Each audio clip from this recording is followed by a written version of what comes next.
8 years ago, someone sent compromising evidence about Britt's father to her mother's phone. He didn't deny it, but he begged her for forgiveness, asking her to keep the family together for Britt's sake. However, she was determined and immediately filed for divorce, property division, and alimony. After the divorce, Britt's father visited a few more times before buying a new apartment and moving in with his lover and her daughter. Britt's father never forgot about her.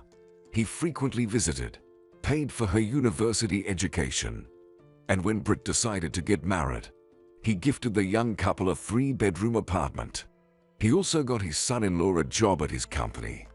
A year ago, he even found a job for his stepdaughter. Right after graduating from university, Britt gave birth to a son. Her father adored his only grandchild. Zach was already 2.5 years old, but his grandfather was still eager to carry him around and feed him with a spoon. Britt had never met her father's stepdaughter, Kelly. There had never been a need.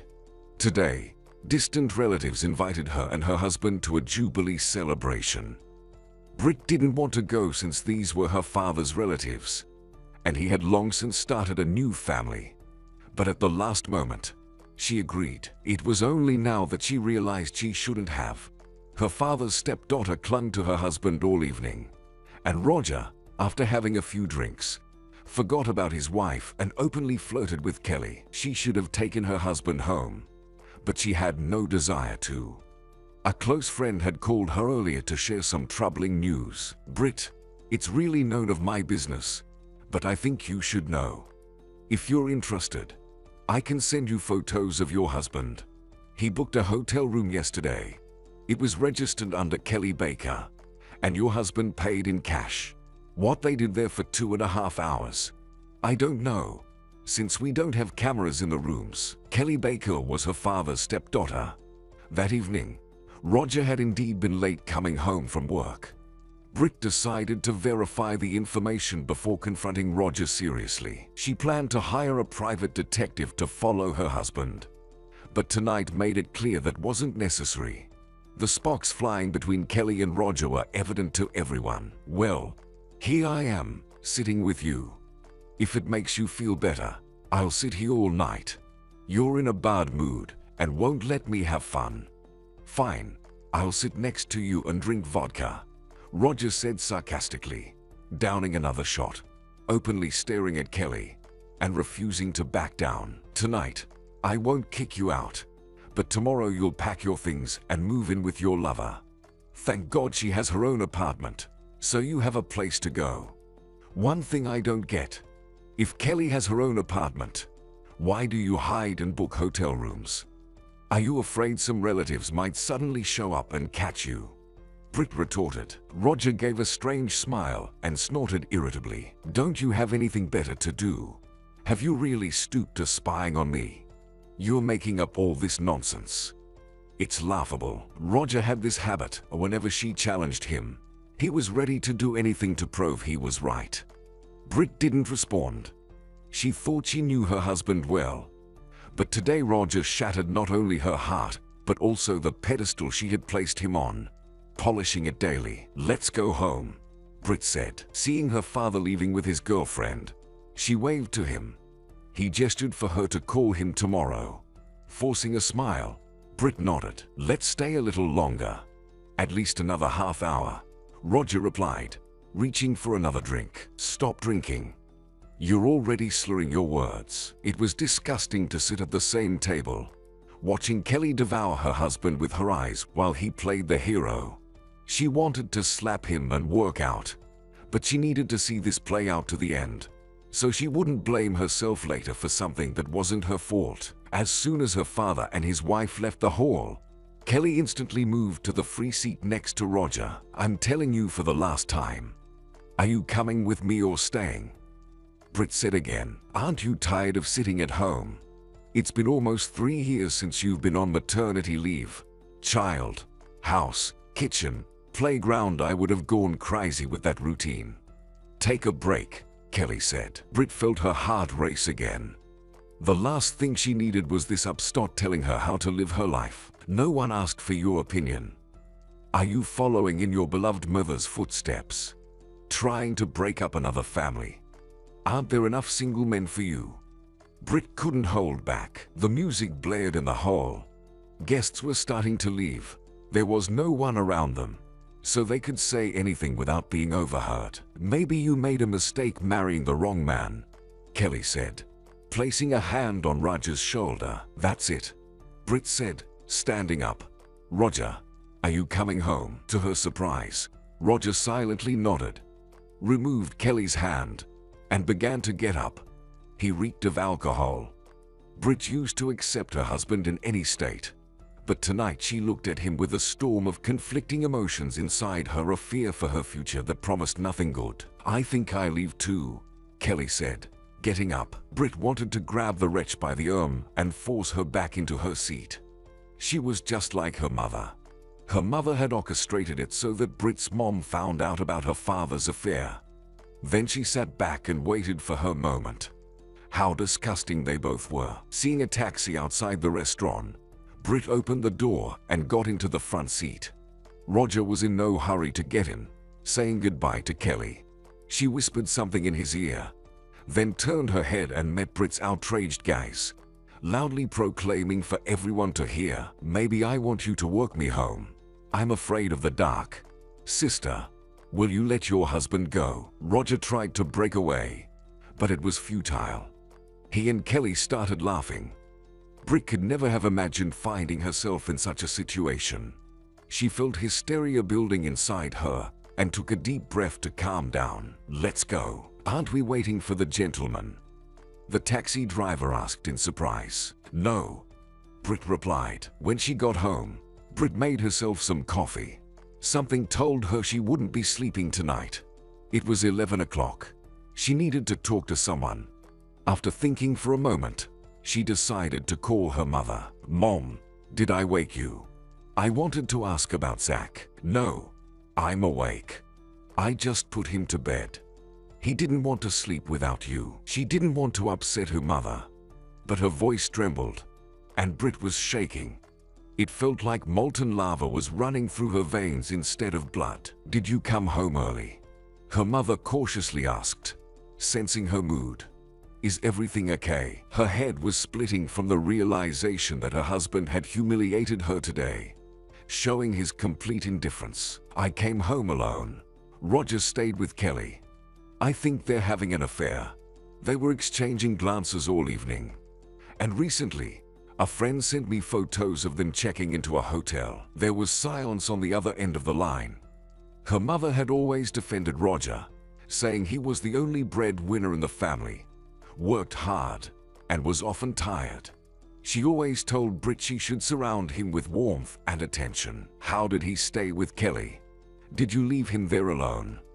Tell me everything that happened." Tears streamed down Britt's cheeks as she recounted their wonderful evening. The worst part was not just that Roger had cheated, but that he had shown affection to a girl Britt considered her enemy.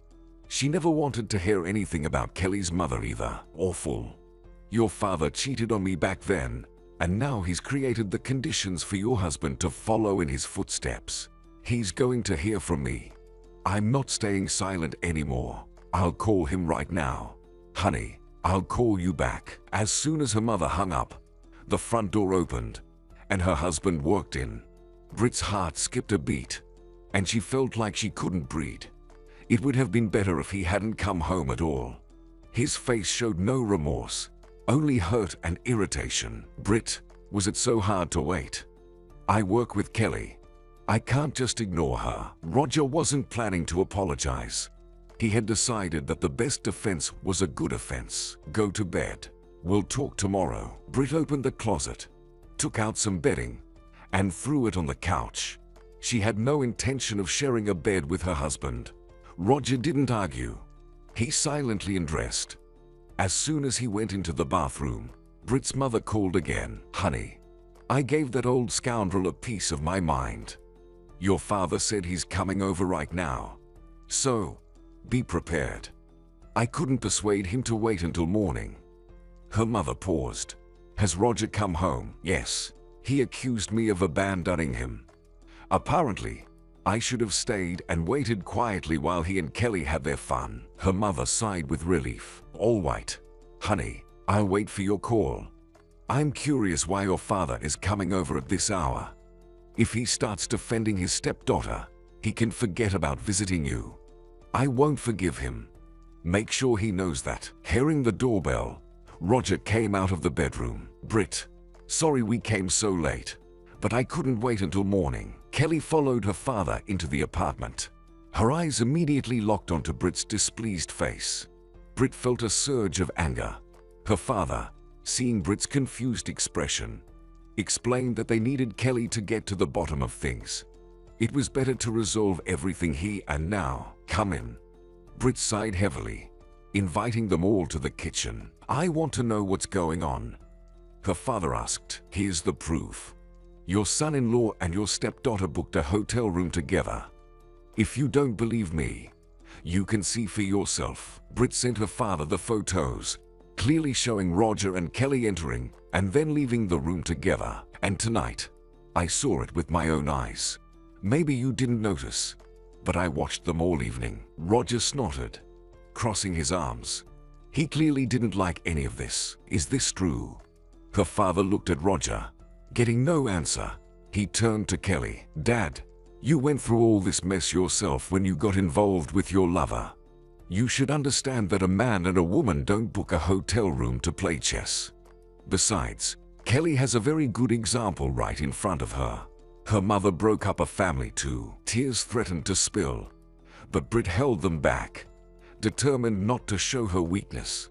She had purposely reminded her father of his own infidelity 8 years ago. If this is true, they'll both be out of the company by Monday. And as for him, he turned to Roger. He can pack his things and be gone. And you, he looked at Kelly with disdain. You ungrateful brat. Did you really decide to follow in your mother's footsteps? His last words were spoken with such contempt. It was as if he were addressing a stranger, not his stepdaughter. What have you ever done for me?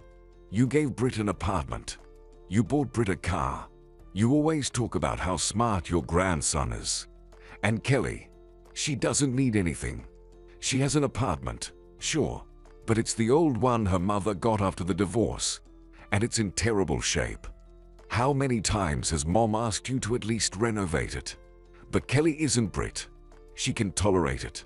Do you think I don't want to live separately from you all? Kelly narrowed her eyes. That's why I decided to spite your precious daughter. Life is full of surprises. What can we do if we fell in love? I remember how you ran from your wife to my mom. Or is it okay for you but not for others? Her words hit like a punch to the gut. Britt sniffled and glanced at her father's pale face. Lucas, Britt, don't listen to her. Nothing happened between Kelly and me. She's been pursuing me, but I don't want her. I booked the room to talk to her calmly and explain that I love my wife and son. Roger began to defend himself, but Lucas interrupted and turned back to Kelly. What an ungrateful person you are. I paid for your university education. I told your mother that as soon as you were ready to get married, we'd sell that old apartment, buy a new one, and renovate it as our gift to you. Kelly smirked slyly. Very well. Now you can fulfill your promise, Daddy. Kelly sneered. As soon as Roger divorces your precious Britt, we'll get married. Are you out of your mind? I swear she's lying. There's nothing between us, and there never will be. I was just playing along, pretending I liked her, but it never went beyond harmless flirting.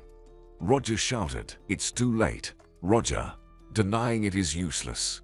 I'm pregnant, Kelly announced. Lucas, you can't fire me, but you can start fulfilling your other promises. We need to get everything done before the baby comes. What do you think of my plan, Roger? For a few seconds, everyone was silent. Then Lucas broke the silence by slamming his fist on the table. You don't know me well. If this turns out to be true, you and your mother will move into that old one-bedroom apartment tomorrow. That won't work, Lucas. Kelly sneered again. There are tenants in the apartment. We have nowhere to go. Watching the exchange between his father-in-law and his stepdaughter, Roger finally realized how much he feared losing Britt. He would give anything to never see Kelly again. He had to have been a real fool to get involved with her. Kelly had always envied Britt. When they first slept together, she completely lost her mind. She mocked Britt, saying she was just like her foolish mother. At first, Roger tried to shut her up, but eventually, he stopped paying attention. All right, Kelly is a fool. But you, son-in-law, what were you thinking? Did you really expect me to turn a blind eye to the mess you made behind my daughter's back? You're a grown man. Did you really think Kelly would easily let you go? She's just like her mother. If she sees a goal, nothing will stop her. Lucas sneered, turning his gaze to Kelly's calm face. I repeat, there was never anything between Kelly and me. I love my wife, and I don't need anyone else. Roger decided to deny everything to the end. Britt smirked. From his dotting eyes and trembling hands, she knew he was lying. But even under the threat of death, he would stick to his story and never confess. If you don't believe me, I can show you the photos. There are even a couple where Roger is fully naked. I saved the messages on purpose. I knew they'd come in handy. Kelly pulled out her phone from her purse and started scrolling through the photos. What a snake. When did she manage to take so many pictures? Then, as if mocking, she began reading the messages aloud. Lucas pursed his lips and nodded silently, indicating there was nothing more to discuss. An oppressive silence hung in the room. After sitting in complete silence for a few minutes, Lucas couldn't hold back any longer and addressed Roger. Why are you standing there? Go pack your things. Do you really think Britt will forgive you? He turned to his daughter. Do you need help kicking him out? Or can you handle it yourself? Britt, please forgive me. I'm just an idiot. Seeing Roger fall to his knees before Britt, Kelly looked shocked with her mouth slightly open. Lucas snorted, shook his head, and turned away. Don't make me laugh. Get up. You realize your credibility is shot. Pack your things and leave. Thankfully, your mistress provided irrefutable evidence. Otherwise, you'd still be swearing that nothing happened between you two. Roger was still on his knees. Kelly, with her eyes wide with horror, hypnotized him and still couldn't believe what was happening. Lucas was barely holding himself back from attacking Roger with his fists. Are you going to take long? I've already sent a message. Someone will be here in half an hour to change the locks. If you haven't packed your things by then, you'll leave here in your underwear. Start saving, Roger. You'll get your settlement on Monday, and you'll have to find a new job. Lucas turned to Kelly. This concerns you too. Don't threaten me with your pregnancy. If you don't want to quit, I'll fire you for misconduct. With a heavy sigh, Roger got up and walked into the living room. I'll go help. Let him take everything and leave at once. I don't want him coming back here. Britt glanced at Kelly and followed Roger out. As promised, exactly half an hour later, the doorbell rang. A man came and changed the lock. Lucas thanked him for his work. As soon as the man left, Lucas turned to Roger again. Are you ready? Roger rolled a suitcase out into the corridor, followed by a large bag. He mechanically reached for the car keys. I'll need the car. If you can prove during the divorce that it's marital property, I'll pay you half its value, Britt said, silently shaking his head. Roger left the apartment. Kelly ran after him. Britt barely audibly groaned, clutching her head and turning away, avoiding her father's gaze. Well, daughter, time for bed. Lucas patted her shoulder. I guess I won't be sleeping tonight. We've sorted things out with your husband, and now I'm off to sort things out with Tara. Let her take her daughter and both leave with their things. Let them not think they can get away with it. Are you happy? Dragging the bags into the elevator, Roger snorted. It was disgusting to look at Kelly's pleased face. After the unpleasant conversation with his wife and Lucas, he felt like nothing. Why wouldn't I be? Kelly replied. What are you so happy about? I don't see any reason for joy. If you think I'll stay with you, you're greatly mistaken. Don't get mad. It's not becoming of you. I acted that way because resisting was pointless. If you hadn't opened your mouth, the situation wouldn't have spiraled out of control. Roger shook his head. Let me tell you a very scary secret. I never wanted to leave my wife. Any time I spent with you was merely out of boredom. I'll say it again. Don't be angry. It's over. Britt will never forgive you. And we'll have a baby soon. Before you get rough with me, think about it. We have a place to live. We'll renovate my apartment. And don't worry about Lucas. He's fiery, but he's reasonable. My mom has long adapted to his character. Don't worry, he'll calm down. Even if he fires us on Monday, he'll hire us back in a week. My mom will sort it out for us. Kelly tried to reassure him. Go to hell, along with your mommy. Roger said, here, take these. Kelly handed him the keys. I was kidding about the tenants. They moved out recently. No one's living in the apartment right now. You can stay there temporarily. I'd rather go to a hotel than stay in your apartment. Roger replied, can't sleep. Lucas sneered as Tara emerged from the bedroom in a robe. I was worried. How did the talk go? Did you sort everything out? She asked, studying his discontented expression. A ringing silence filled the apartment. Lucas silently walked into the living room and slumped wearily into a chair. Come in, girls. Don't be shy. Our conversation will be tough, but not long, he said. Tara instantly blushed, glancing at her daughter. Kelly casually waved her hand and walked into the living room, sitting across from Lucas. Leaning against the door frame, Tara tried to catch her breath and calm down. Strange feelings swept over them, one after the other: worry, fear, the inability to understand each other, and perhaps the heaviest of all, betrayal. Lucas had always been sure that Tara truly loved him and would never betray him. Tara, did you know your daughter was sleeping with my daughter's husband? What are you talking about? She asked uncertainly. I'm talking about your daughter getting into bed with my son-in-law. Is that clear enough? And I wouldn't advise lying. I can see from your eyes that you knew, Lucas said. So what if I knew? Kelly is a grown woman. She hasn't asked for my permission to sleep with anyone since she was a teenager. Why are you making such a fuss? Remember yourself. You divorced your wife, and no one died. Why turn this into a tragedy?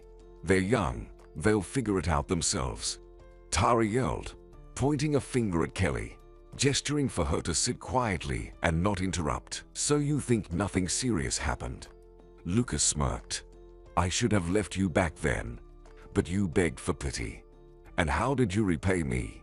By spitting in my face. Don't blame me. I spent 8 years on you. His back hurts. His head hurts. Have you ever asked about my health? I cook, clean, and do laundry all day long. All my friends have a housekeeper, but you spend all your money on your Brit. Forgetting that besides Brit, we also have Kelly. Tara tried to defend herself. Shut your mouth. Pack your things and get out of here. I don't want you or your daughter here in an hour. I don't care where you go. The main thing is not to see you again. Tara fell silent. She had never seen Lucas like this before. Lips tight, hatred in his eyes, his face flushed with anger. Lucas glanced at the clock. Time's ticking. In an hour, the guys will come and take you wherever you tell them. Tara, be smart. You know me. Hurry up. I wouldn't want to resort to extreme measures and have someone easily identify you in a psych ward. Lucas, let's talk calmly. I'm sorry. I don't know what came over me. I understand Kelly's wrong, but she's my daughter. Tears streamed down Tara's cheeks. I said get out. He slammed his fist on the table. Fine, Lucas. We'll leave now, but we'll definitely meet and talk tomorrow, Tara said, wiping her nose. She opened the closet doors, rolled out a suitcase, and began throwing in anything she could grab. It's nothing. You're not too old to find another sucker.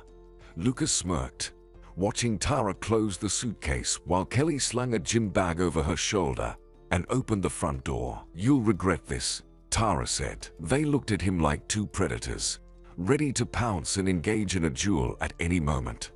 Tara's eyes betrayed hurt, while Lucas's reflected a deserved retribution. I regret ever getting involved with you, but I have nothing else to regret, Lucas said before Tara closed the door. Why did you tell Lucas everything? I asked you not to bother Brit yet. Couldn't you restrain yourself and not hang on her husband at the restaurant?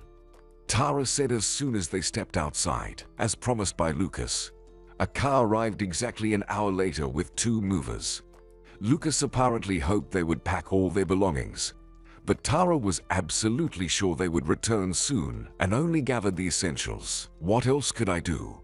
Wait until my belly starts growing. What's the difference? Besides, Brit had dirt on us with Roger. Someone sent her photos from the hotel. There was no point in resisting. It was hopeless. Kelly sighed heavily. She didn't expect such a reaction from Lucas. Of course, she anticipated he'd be displeased. But to kick them out of the house, neither she nor her mother were prepared for such a turn of events. Now they would have to squeeze into a one-bedroom apartment for some time. Sleep together with her mother on the old couch. Kelly took out the keys from her pocket and unlocked the apartment. Immediately, a stale musty smell hit her nose. After the tenants moved out, no one had cleaned the apartment. In the hallway, there were worn-out slippers and someone's dirty socks strewn around. Empty beer cans sat on the kitchen table. Is this what you wanted? Tara asked, almost in tears. She pushed back a chair, sat down at the kitchen table. Pray to God that Lucas forgives us and allows us to come back. I don't want to stay in this mess. Mom, calm down. Don't forget, I can't afford to get nervous. We'll have to live here for a while. Bide our time. You know Lucas well. In 3 days, he'll calm down, and you'll be able to talk to him calmly. You'll shed a tear. Blame it all on me. Kelly reassured her. Oh, dear, I don't know. Why did you have to get involved with Roger of all people?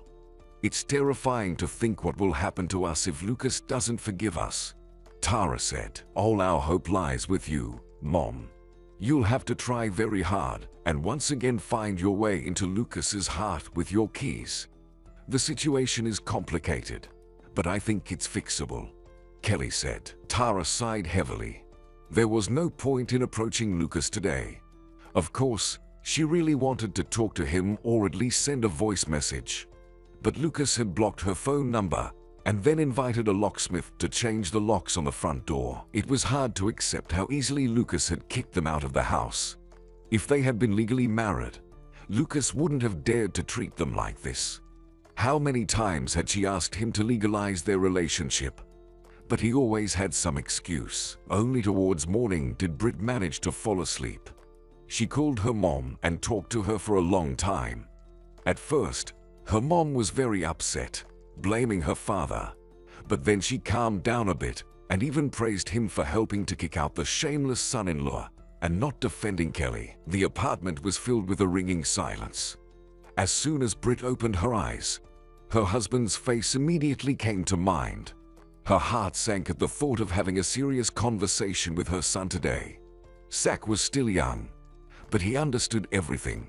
It would be very difficult to explain to him that Dad would now live separately. Brit got up and walked around the apartment, seeing Roger's things in the closet that he hadn't managed to take. She grabbed a bag and started throwing everything she saw into it. She felt like throwing all his things out the door. When she heard the doorbell, Brit tiptoed to the door and cautiously looked through the peephole. Roger was standing outside. She didn't open the door, but he took out his phone from his pocket and called her. What do you want? Brit answered the call. I came to talk, Roger said. About what? Yesterday, you were silent in front of my dad, and today you've come up with another batch of lies. Go to your Kelly. By the way, I've gathered all your remaining things. Please, send me her address, and I'll send them there. Brit, open up. I'll take my things myself. There's no need to send them anywhere, Roger insisted. You have no business here. Go to your mistress. Let her open her doors to you. You can also stop by the store and buy vitamins on the way. Pregnant women need calcium for normal fetal development. Britt retorted. Roger fell silent. Britt was about to hang up. She had no intention of opening the door. Are you afraid of me? Roger chuckled. Britt didn't respond. Britt, come on. You're acting like a child. Yesterday, I was a little foolish. I went to a hotel, and this morning I woke up and thought that we still have a chance. If you insist on divorce, I'll have to resort to extreme measures. Your dad's company will be plagued with inspections, and I'll tell them where to find violations. What do you think of my plan to save the family? There was silence on the line. The click of the lock made Roger smile, and finally, he entered the apartment. See, and you didn't want to let me in. But I know we can always come to an agreement, Roger said. How are you feeling? Roger approached so close that Britt almost felt nauseous. She recoiled, pushing him away with force. It was normal before you showed up, but as soon as I saw you, everything went sour. Why did you come? Britt asked. Can I come in? Not hearing an answer, he walked into the kitchen. Don't you want to feed your husband breakfast? He asked, acting as if nothing had happened. Britt held back, choosing not to respond. She sat down on a chair, arms folded across her chest. Britt, I'm sorry. He lowered his head. I love you. I made a mistake. What are you saying? Should I pity you? Britt smirked. Roger's brazen eyes darted again, but he wasn't going to retreat. Britt, I understand it's only been a short time, but believe me, time heals. We're still young. We can fix everything. Right now, you're taking everything I say hastily, but I'm not your enemy. I deeply regret getting involved with Kelly. Honestly, I didn't know she was Lucas's adopted daughter. He never told me that. He treated her like any other employee. I found out much later. Britt felt the urge to kick him or scratch his face. It was disgusting to sit with him at the same table and listen to his ridiculous excuses. Now let's get to the point, Britt said. I don't want a divorce. I don't want to put your father in a difficult position. But you leave me no choice, he replied. Jumping up from his chair, he tried to grab Britt's hand, but she pulled away. You're bluffing. Don't even try. My father will destroy you. No reputable company will hire you after this. Before you unleash your filthy tomb. Think about that, Britt warned. Roger fell to his knees, embracing her legs and burying his face in her knees. Forgive me, Britt. Forgive me. Just don't kick me out. I won't be able to live a day without you.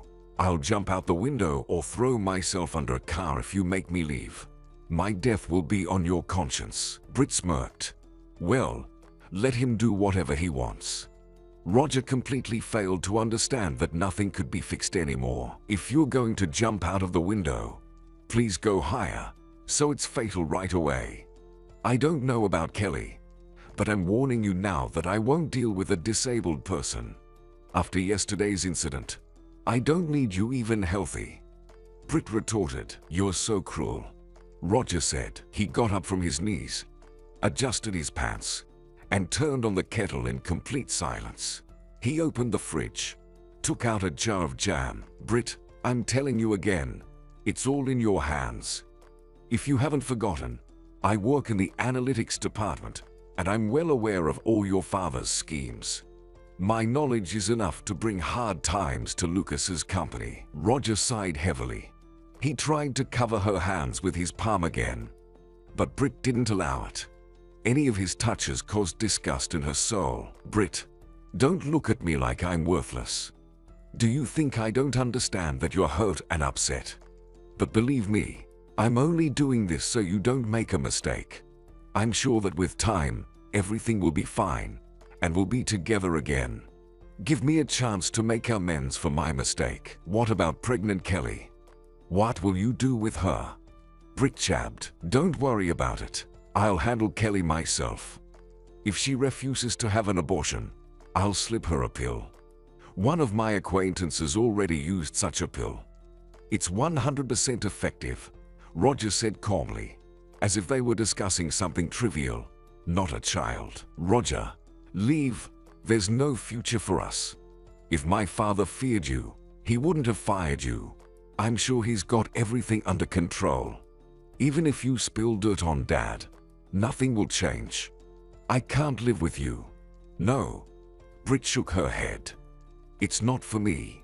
Better to live alone than with someone you don't trust. For a couple of seconds, they just stared at each other. But the next moment, Roger grabbed Brit's wrists, and when she began to resist, he abruptly pulled her off the chair and pressed her against the wall. Roger kissed her passionately. Resisting was futile. Roger was stronger, and the kiss became more demanding. At that moment, the doorbell rang. Are you expecting someone? Roger asked, not letting go of her. My mom should be bringing Zach. Brit lied. Let go. And get out.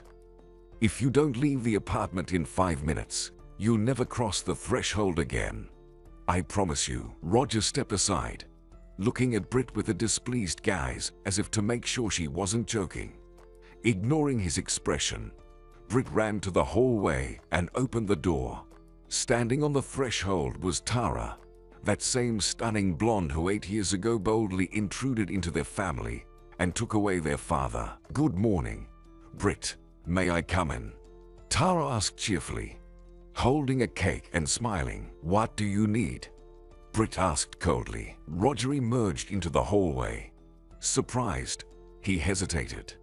Tara, without waiting for an invitation, confidently stepped across the threshold and closed the door behind her. I wonder if my father knows that you've come to my house, Brit remarked. No, he doesn't, Tara replied, shooting Roger a scathing look. In that case, take your future son-in-law and get out of here. I don't want to talk to you, Brit said firmly. Brit attempted to open the door, but Tara quickly caught on and grabbed the door handle. Roger, I need to talk to Brit, preferably without witnesses.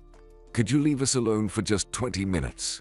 Tara requested. Goodbye, Brit said bitterly. You can wait for your future mother-in-law outside. I'm sure she won't be long. Roger grabbed his jacket, and Tara opened the door for him.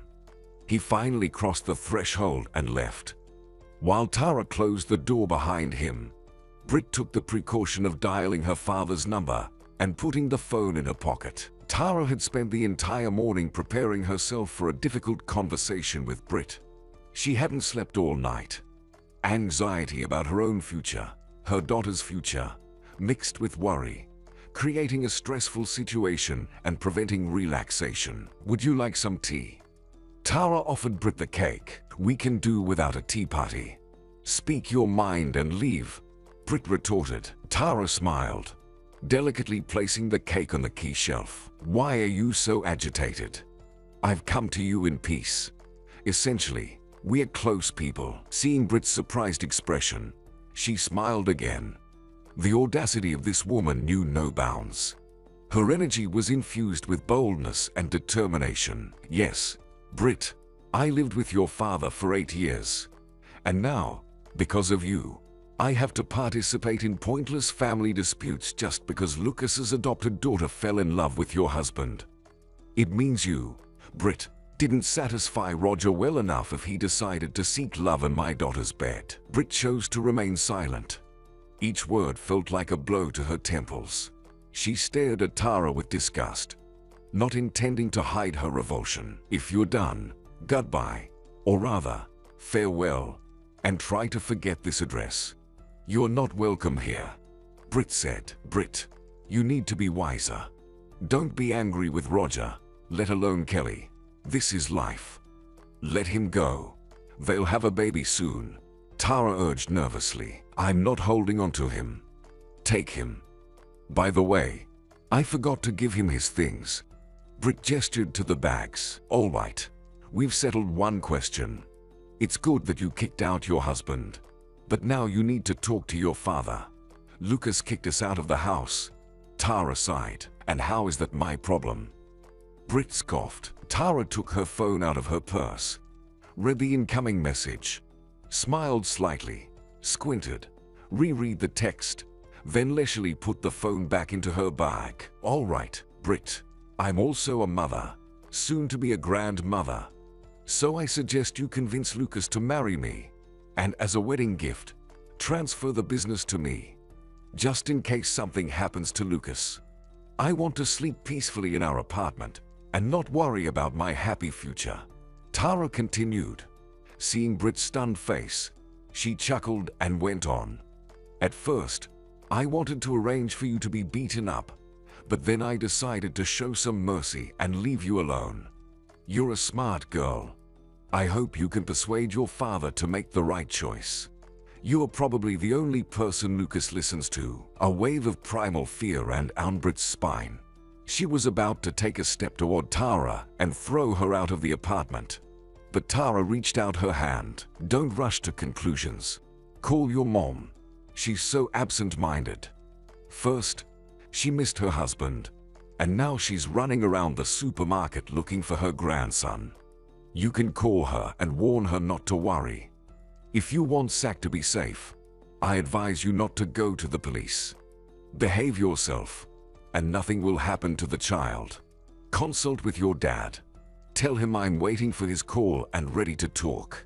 But I warn you, we'll play by my rules from now on." With trembling hands, Britt took her phone out of her pocket. Dismissing her father's call, she dialed her mom's number. "Britt, I don't know what to do. I'm running around the supermarket looking for Zach.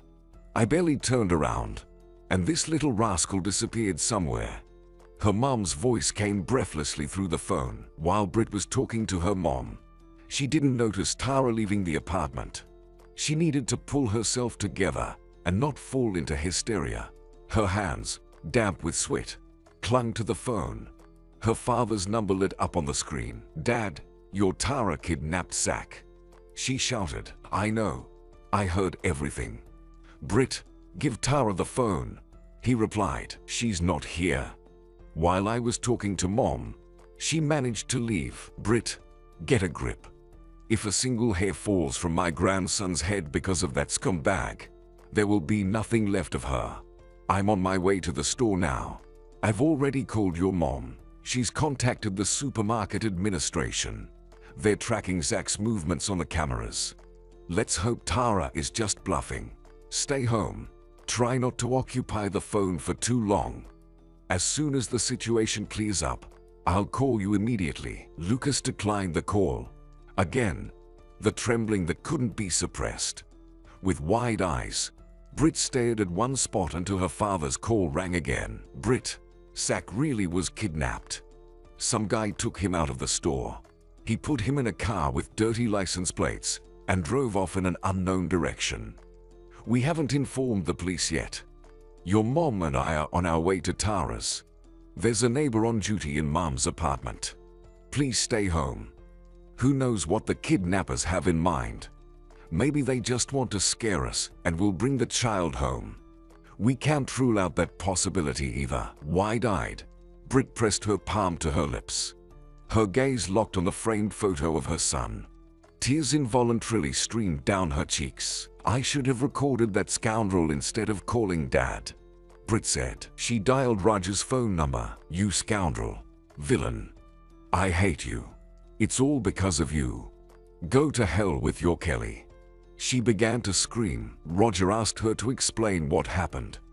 Sobbing choked her and made it difficult for her to speak. "Your new mother-in-law kidnapped Zach. If anything happens to my child, I'll buy a gun and empty the whole magazine into you. Scoundrel. Go to Kelly's. If the child isn't home in an hour, you're definitely done for. And also, if Kelly demands an official relationship with you in exchange for our son, don't refuse. I hate you so much. It's all because of you.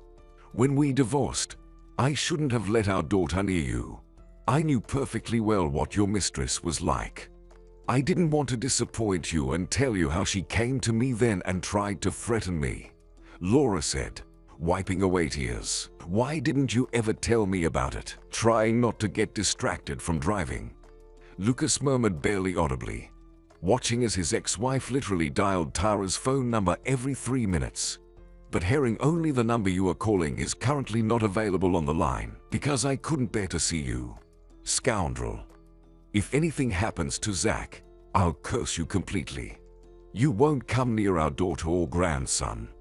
Enough. You destroyed your family, ruined your daughter's family, and now you've reached your grandson. Parking the car near the old building, Lucas jumped out of the car first.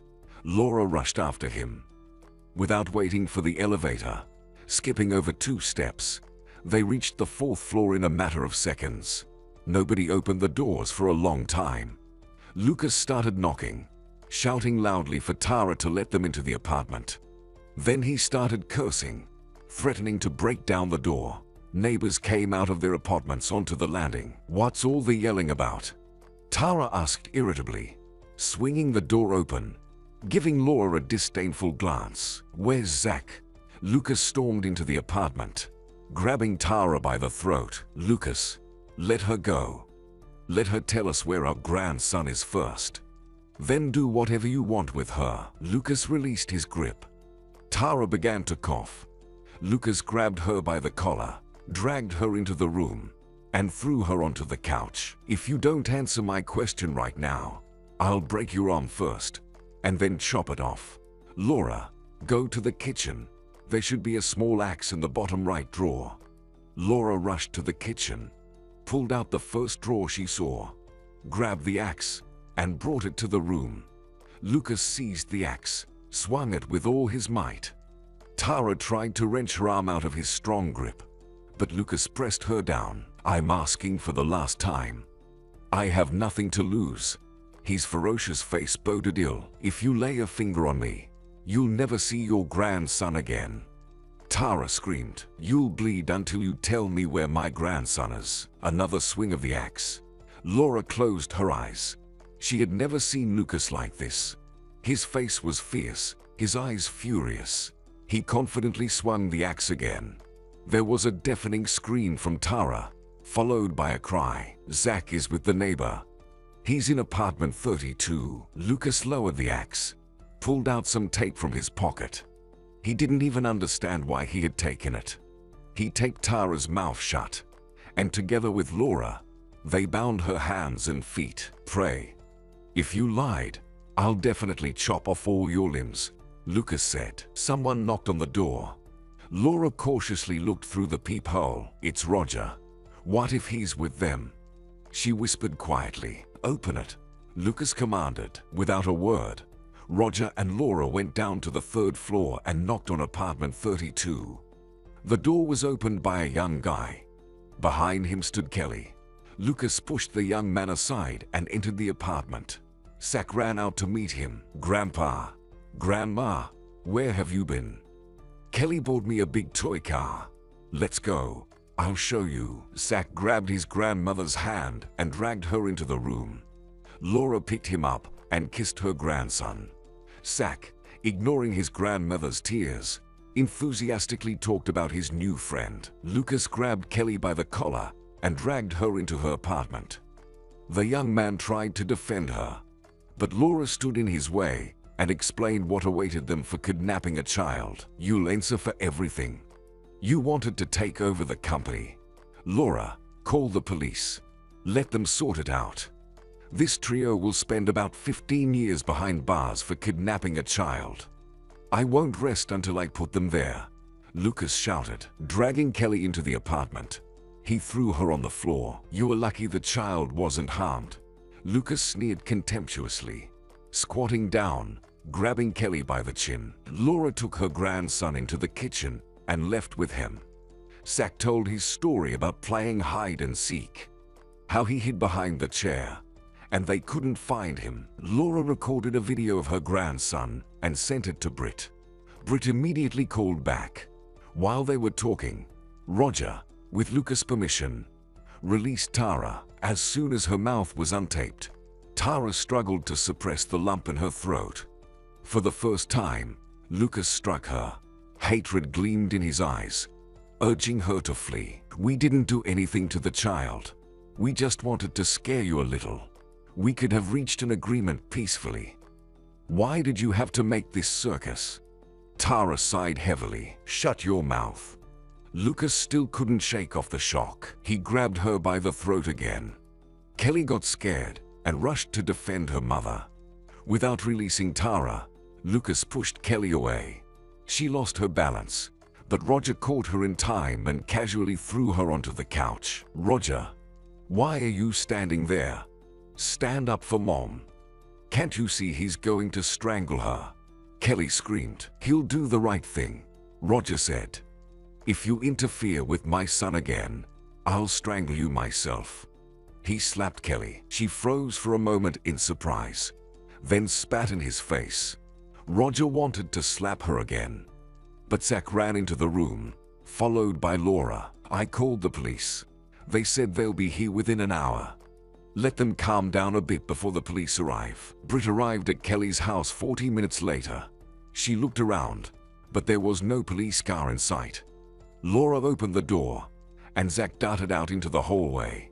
It was still hard to believe that her son was alive, well, and happily running around the apartment. Holding back tears, she scooped Zach up into her arms. "Oh, we have visitors." And here I thought the police had arrived. I was ready to give a detailed account of how two healthy men were beating up two fragile women, Kelly said, her voice dripping with sarcasm, and Britt grimaced slightly and hugged Zach closer to her chest. "Shut up," Lucas snapped, raising a hand towards Kelly. "Let's see how chatty you'll be when the police arrive," Kelly whispered. "Britt, let's not fight. Why did you call the police?" "I just wanted to get to know your son better. I was about to tell him that he'll soon have a little brother or sister, but I didn't get the chance.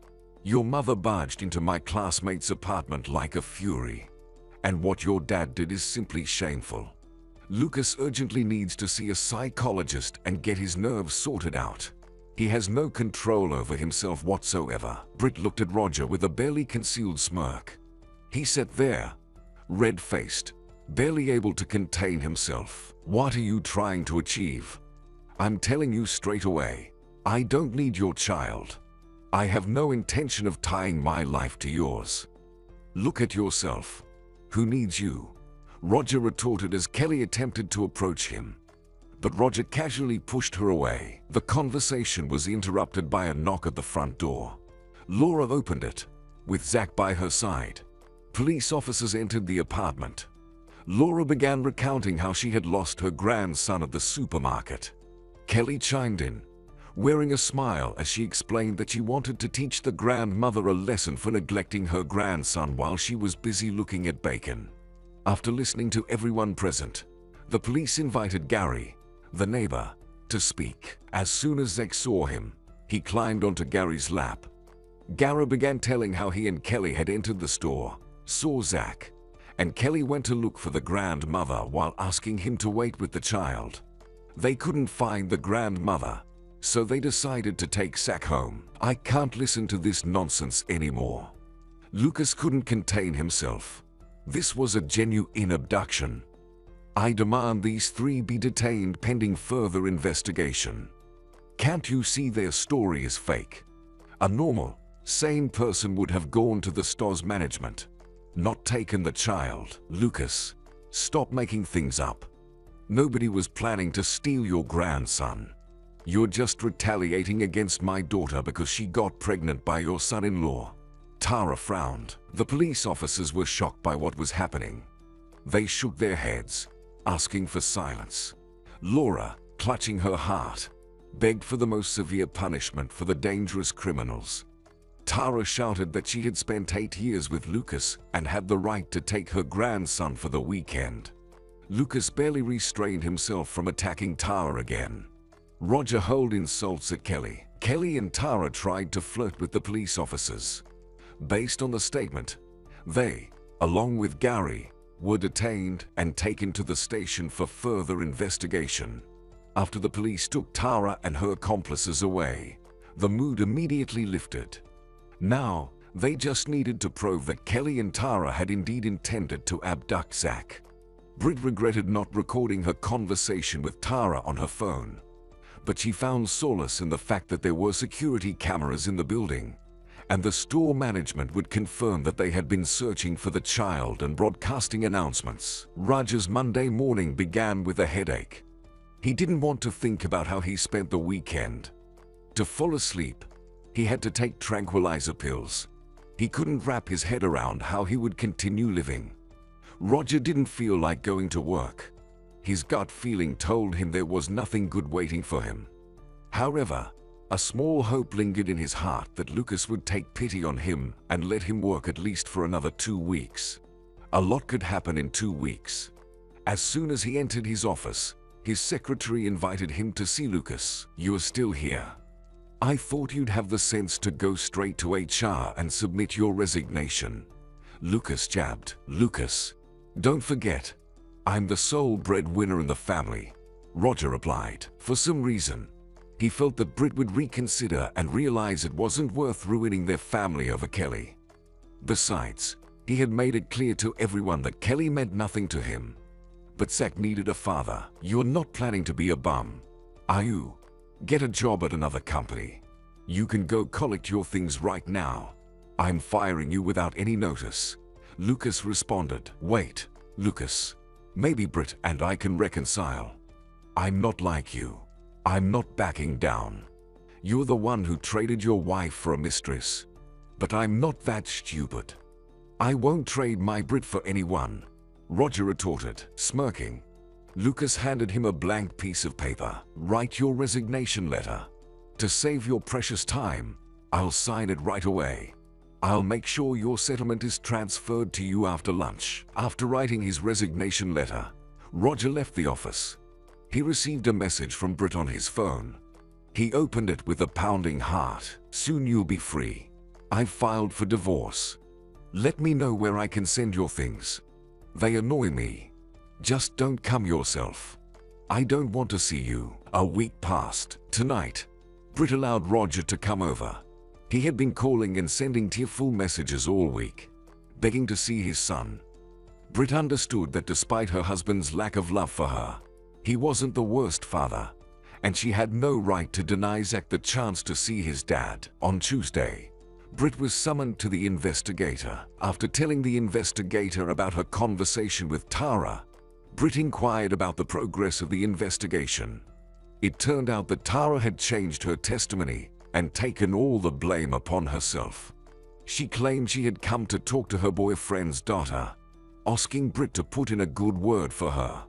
As she was about to leave, she received a message from her daughter. Kelly wrote that she had seen Zach in the store. The child was wandering around the supermarket without any supervision. Tara quickly figured out what was going on. She lied to her daughter, saying that Britt had asked her to take the child because Grandma wasn't feeling well. Gary happened to be near Kelly by chance. Tara insisted she hadn't intended to hide anything. She immediately told Britt where to find Zach. She couldn't believe Lucas would blow the situation out of proportion like that. If they had really wanted to kidnap the child, they wouldn't have told anyone about it. Roger didn't mention Kelly in his messages, but the investigator warned Britt that Kelly and Gary might be released soon. Tara kept insisting her daughter was pregnant and innocent. At the appointed time, the doorbell rang. Opening the door, Britt saw Roger. Her gaze immediately fell on his unshaven face and guilty eyes, which he didn't know where to hide. He had changed a lot during this time. He used to be so confident, unafraid, even flirtatious in front of his wife. But now he stood before Britt as a completely different person. She felt the urge to lash out at him, but Zach saved the situation. The child was overjoyed to see his father. "Hi, Buddy." Roger hugged his son tightly to his chest. Seeing his son embrace his father and kiss his cheek, Britt almost teared up. Just recently, they had been a close-knit and happy family. Today, all that remained were memories to cherish. "Come on. Why are you standing at the doorstep? Since when did you become so shy? You can go to Zach's room with him. He's been waiting for you all day, asking when Daddy will come," Britt said. With a scoff, Britt headed to the kitchen. Roger followed her, with a contented Zach perched on his shoulders. Inside, Everything turned upside down again. Why did she allow Roger to meet with their son? Now, for the sake of her son, she would have to act like a gracious host and endure his presence. How are you? Are you still angry with me? Roger continued without waiting for an answer. Brit, you have no idea the hell I'm living in right now. I want to beg for your forgiveness. Maybe not now or tomorrow, but I still hope for your understanding. Please, don't repeat your mother's mistakes. Give me one last chance. Don't waste your time. Get on with your life. By the way, how's Kelly? She replied. These days, she hadn't spoken with her father. Usually, he always updated her on how things were progressing. But 3 days ago, he had to leave on an urgent business trip. Kelly and Gary were released, Roger said dryly, taking his son off his shoulders and placing him in a high chair. What? I didn't know that. And Tara, it was terribly upsetting and painful to hear about it. Everyone knew that Kelly had been actively involved in the kidnapping. If Tara decided to take the blame, then she must have had very strong reasons. Tara was kept in custody. She had some savings. Now Kelly is looking for a lawyer for her. Roger lowered his gaze. Do you live with Kelly? Brit unexpectedly asked. No, of course not. I'm not going to live with her. I finally rented an apartment. I'll pick up my things from you today. Sorry for the temporary inconvenience with my bags. It was very difficult for Brit to talk to Roger. His face displayed all shades of genuine resentment, as if he had been unfairly punished. How do you know about Kelly? Oh, right. I completely forgot. She's expecting your child, Brit remarked. When she was released, she called me right away and asked me to come. She said it was about our child together. I hoped she would ask for money for an abortion. Roger frowned. I went there, and they were celebrating their release with Gary. There was wine on the table, some kind of strange snacks. Kelly was already drunk. She started accusing me of slapping her. Then she remembered that I didn't defend her mother. I hoped that if she was drinking wine, she definitely wouldn't plan to give birth. I asked her when she was going to the clinic, hinted that she shouldn't delay it. She started laughing, and then said she wouldn't have an abortion, and that deciding to relax and have a drink was nothing to worry about. Can you imagine who she'll give birth to? She started screaming for me to bring my things to her place urgently because she can't live alone. In short, today I bought a pill. Tomorrow I'll visit her and slip her this damn pill, and I'll finally be able to sleep peacefully. Then Kelly will thank me. Someone like her shouldn't be giving birth. Silence hung in the kitchen. Roger barely uttered, "Do you judge me? If you do that, I won't judge you. I'll despise you." Brit replied, "Why do you involve me in your vile plans? Don't you understand that your actions are simply disgusting? You and Kelly make a fine pair. One kidnaps children, and the other, horrible. How far you've fallen. It's a good thing we're getting divorced soon. I shared it with you because you're the closest and dearest person to me. Think about it yourself. Why breed monsters? Or do you think Kelly is capable of giving birth to a normal child? She won't be able to tie me to her. I don't change my decisions. Fine. You'll answer to your conscience. And now leave. I don't want to see you. I regret allowing you to meet with our son. Your visits only bring distress. I can't forbid them, of course, but try not to come until the divorce is finalized." Hi. All day, Roger debated whether to go to Kelly's or not. Today was his first day at his new job. He hoped Lucas would reconsider and call him back, but it didn't happen. "Hi. Where are your bags?" Kelly asked, surprised, as she opened the door. Roger had forgotten that he had promised to move in with her along with his belongings. "They're in the car. I'll bring them in later. I brought you some strawberries with cream and a cake." His hands were shaking from nervous tension. Roger had hardly slept all night. His wife's hurtful words kept replaying in his mind.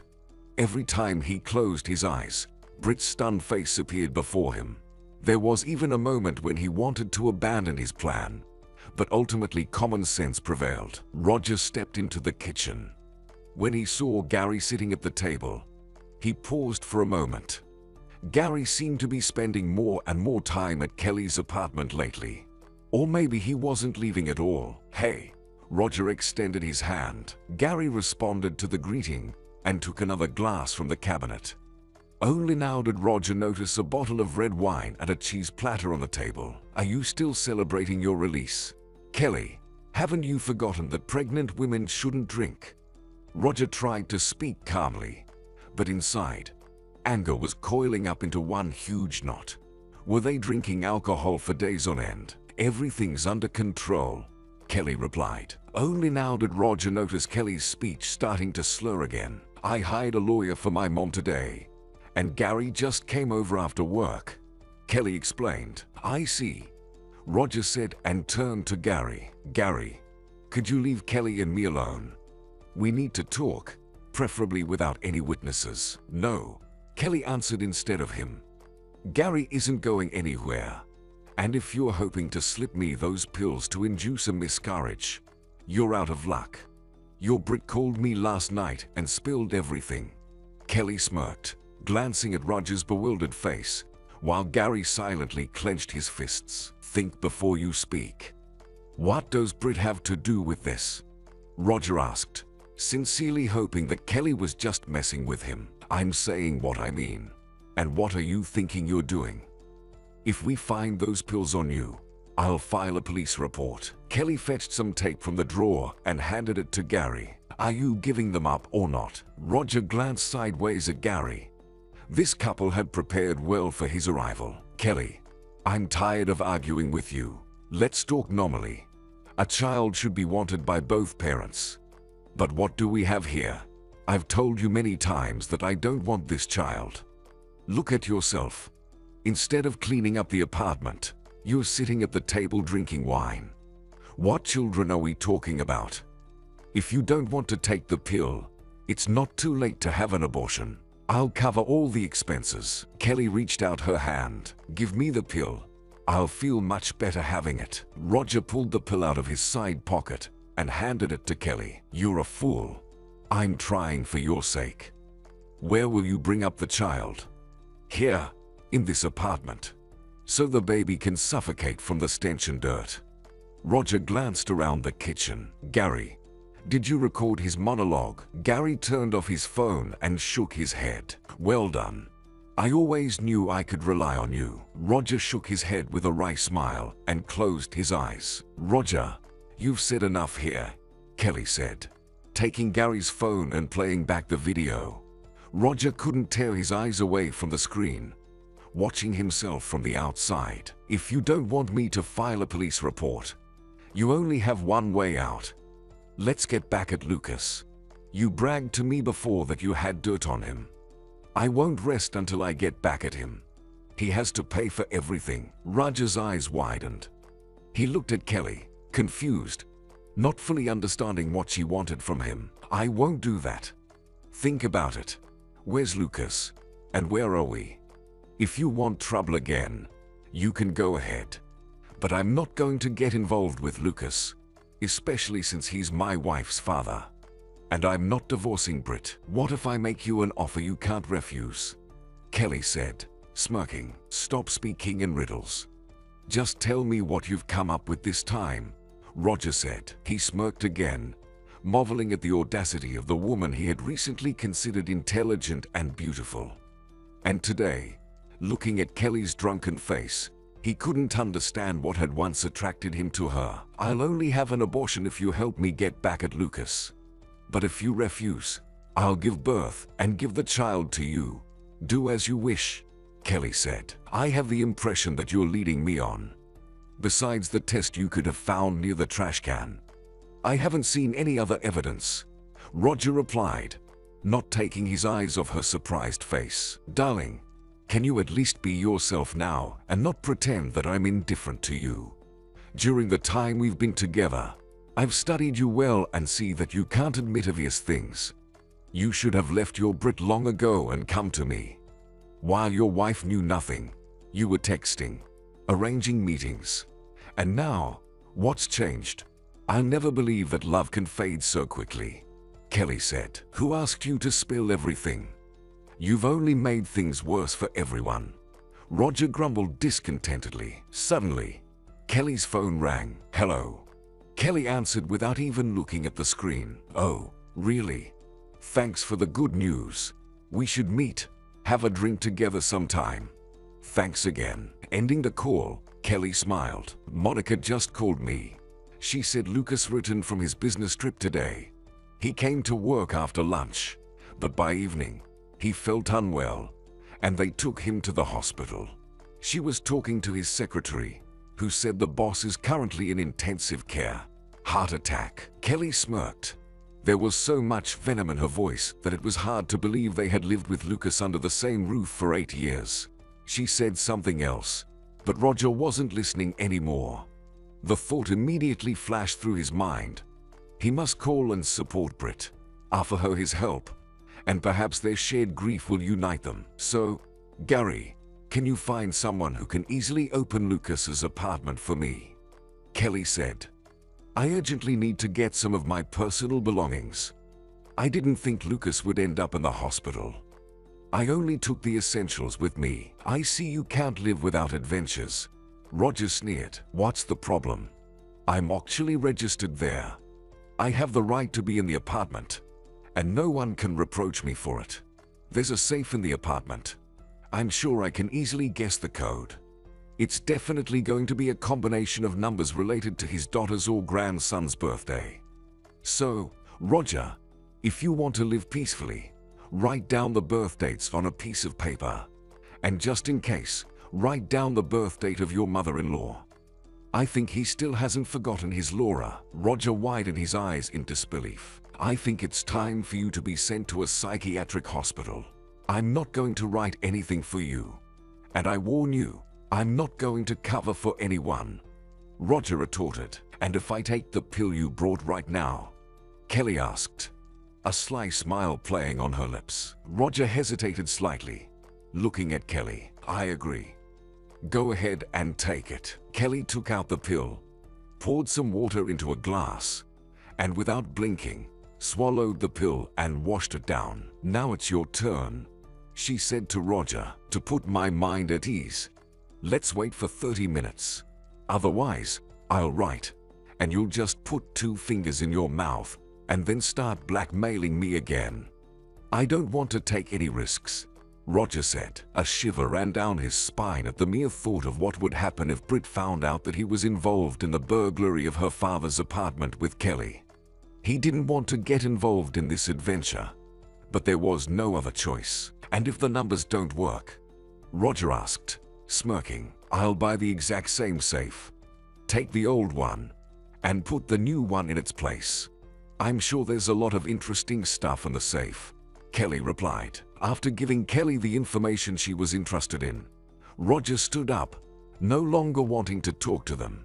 He glanced at Gary. What's your interest? Why do you keep helping her? Aren't you tired of living quietly? He asked. Furrowing his brow, Gary shrugged. I owe Kelly. Back in 10th grade, we went on a hike. While swimming in the lake, I got caught in a whirlpool. If Kelly hadn't seen and rushed to rescue me, I would have drowned for sure, Gary replied. Since then, we've been friends. Good luck to you. I hope your adventure is worth it. Just one request. Don't involve me anymore. Let's pretend I didn't hear anything, and you didn't see me.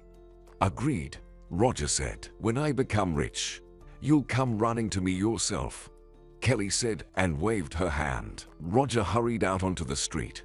He tried to convince himself that he no longer needed to worry about Kelly's pregnancy. As for Lucas, well, he brought it upon himself. As Kelly had suspected, Lucas had set the safe code to his grandson's birthday. Opening the safe, Kelly was pleasantly surprised to find money and 2 folders of documents inside. Packing everything into her bag, Kelly closed the safe. She calmly worked through the apartment once more, tossing a couple of bottles of expensive wine into her bag, grabbing a few items of clothing, and then left. Gary was waiting for her in his car in the neighboring yard. Let's go, Kelly commanded as she hopped into the front seat. I opened the safe, got the money and documents, locked up the apartment. There's a set of spare keys in the cabinet. Kelly said while Gary adjusted the steering wheel. We'll need to visit the hospital, check on how Lucas is doing, and just in case, swing by the church. I want to pray for his peace. If he doesn't recover, it'll make things easier for everyone. No man, no problem. Gary flinched at her words. He turned his head, looking at Kelly intently, as if trying to find a catch in her words. Where was that kind-hearted girl who jumped to save him without hesitation, even though she could have perished herself? Promise me you won't do anything illegal again, Gary demanded coldly. I don't need anything else. I just took what's mine. If Lucas doesn't understand the easy way, he'll have to learn the hard way. Next time, he'll know better than to mess with me and Mom, Kelly replied cheerfully. But in the next second, her face contorted in unbearable pain in her lower abdomen. Kelly, what's wrong? Are you okay? Kelly, Gary shouted. No, I'm fine. It'll pass. I'm already feeling a bit better, she barely managed to say. Don't worry. Let's go home. I'll rest for a couple of days and be good as new. Maybe we should go to the hospital. You look pale, Gary suggested. If anything happened to Kelly, he'd never forgive himself.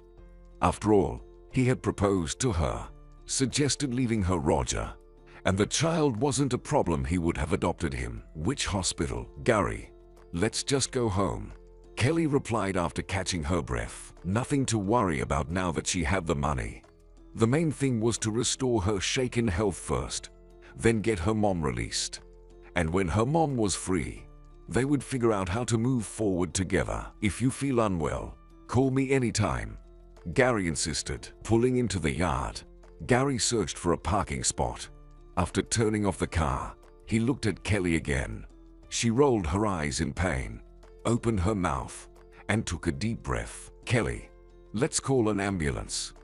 I can't watch you suffer like this, Gary insisted once more. Just take the bag and walk me to the apartment. I'll handle the rest, Kelly grumbled reluctantly. All right, Gary replied. I hope you know what you're doing. Sitting in the doctor's office, Laura felt out of place.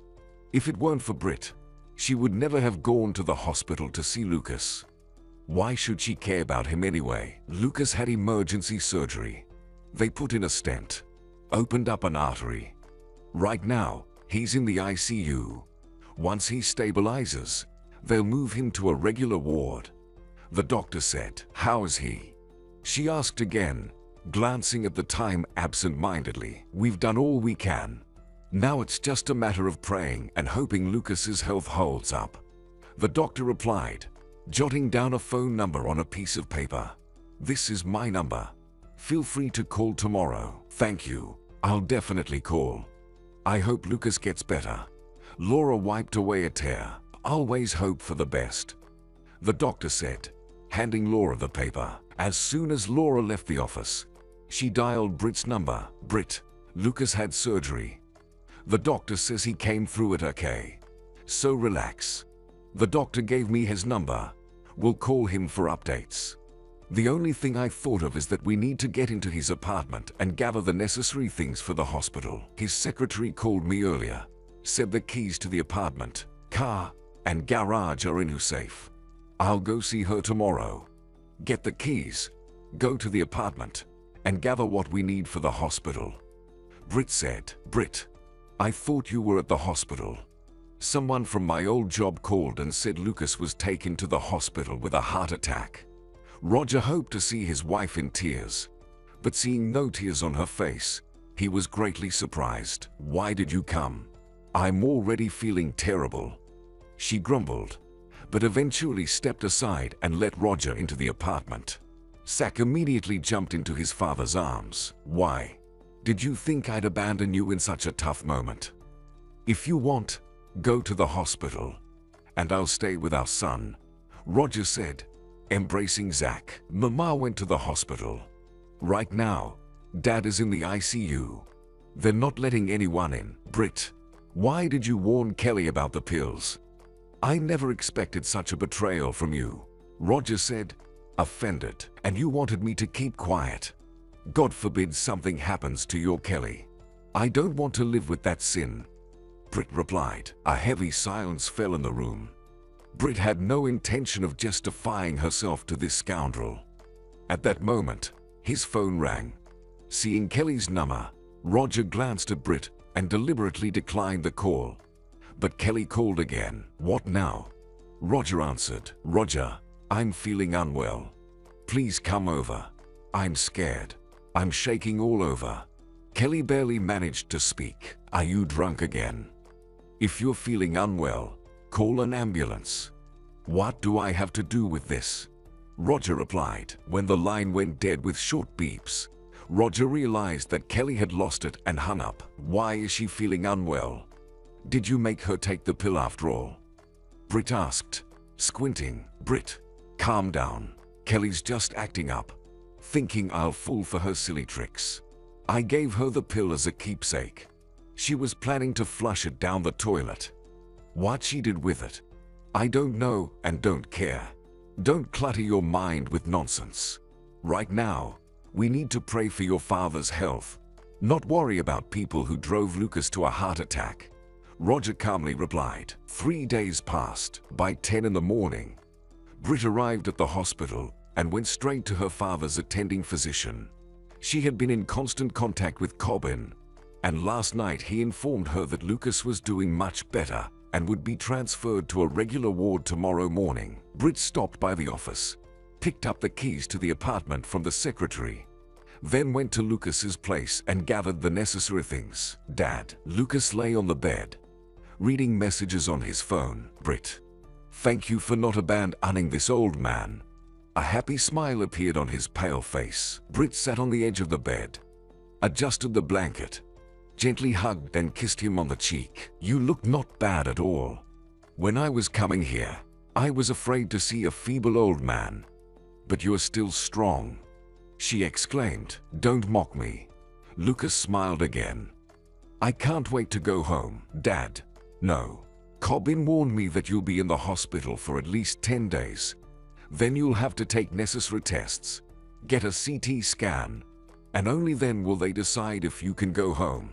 And you'll have a long rehabilitation afterward, Britt said sternly, taking his hands in hers. Here we go. Lucas grumbled discontentedly.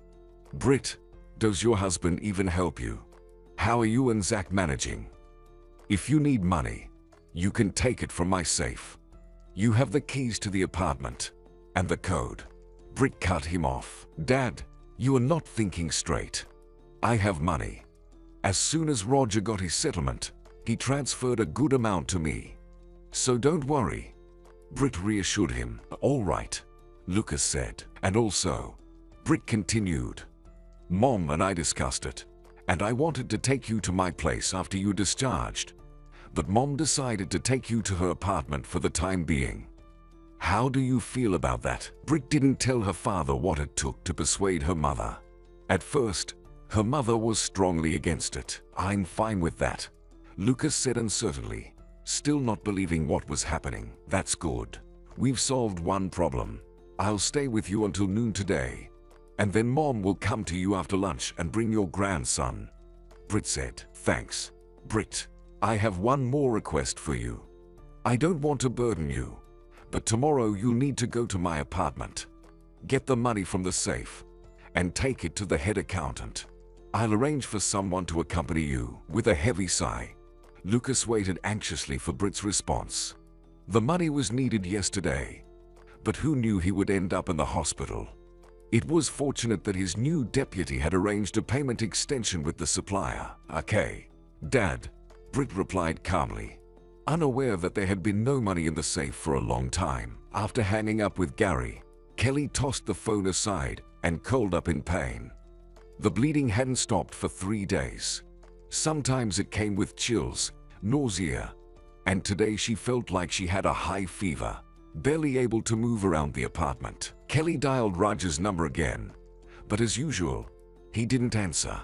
She sent him a text message, urging him to call urgently. Roger read her message but once again ignored her plea. Gary checked on her health every day, yet this jerk didn't even answer her calls. Today she had to meet with the lawyer, but due to her poor health, she postponed the meeting to another day. As if on impulse, she dialed Roger's number again, and oh, miracle, he picked up. "I told you to forget about me. Isn't it clear that I don't want to see or hear from you?" Roger snapped. To cheer herself up a bit, Kelly poured herself a glass of wine. After taking a few sips, she said, "I'm not feeling well. I want you to take me to the doctor.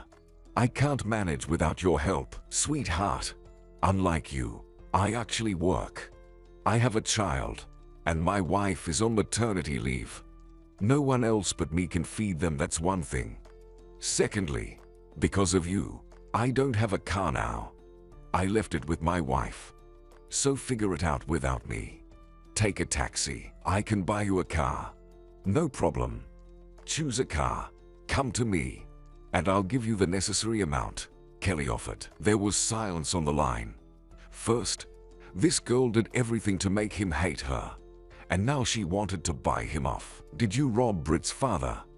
Where did you get this money from?" Roger asked. "What does it matter where I got the money? I want to give a gift to my beloved man. If you're against it, then the conversation is over," Kelly replied. Roger remained silent for a while. Walking was already tiresome, and taking the bus was even worse.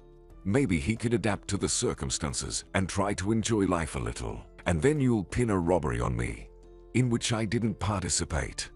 By the way, did Gary help you?" Roger questioned. "No. Gary just found someone who picked the lock.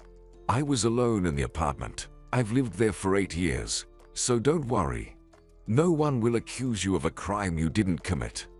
Especially since Lucas is in the hospital now, and it's not yet known if he'll survive or not. I'll give you the money for the car just like that. Don't be foolish, Roger. File for divorce. Now we'll buy you a car. Do everything possible to free my mom, and then we'll get ourselves an apartment.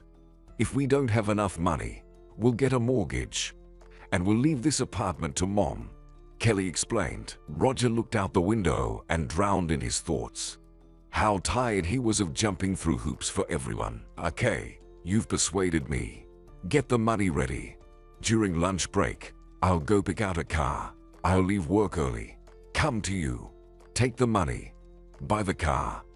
And either tomorrow or the day after, I'll take you to the doctor."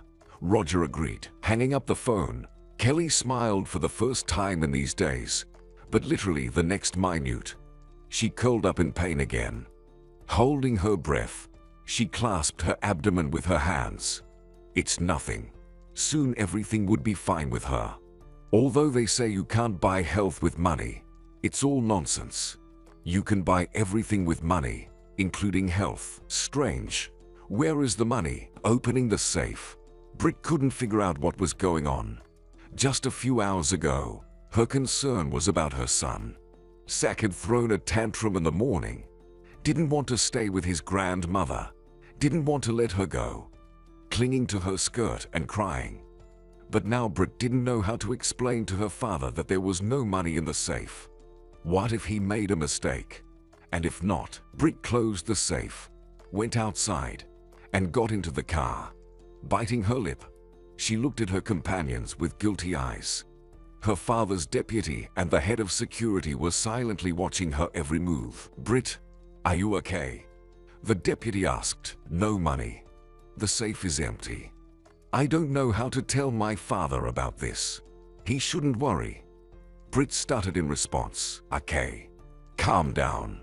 No one knows about this, but when Lucas changed the locks in the apartment, on the same day, he installed a camera in his office. We can open his laptop and watch the recording for the past few days," the head of security suggested, looking expectantly at Britt's stunned face. The keys were only with her. Everyone awaited her response. With frozen fingers, Britt gripped the handle on the passenger door. How would her father react to the fact that strangers would intrude into his personal life without his consent? But in this situation, she saw no other way out. "Let's go," she said firmly. She stepped out of the car and headed towards the entrance.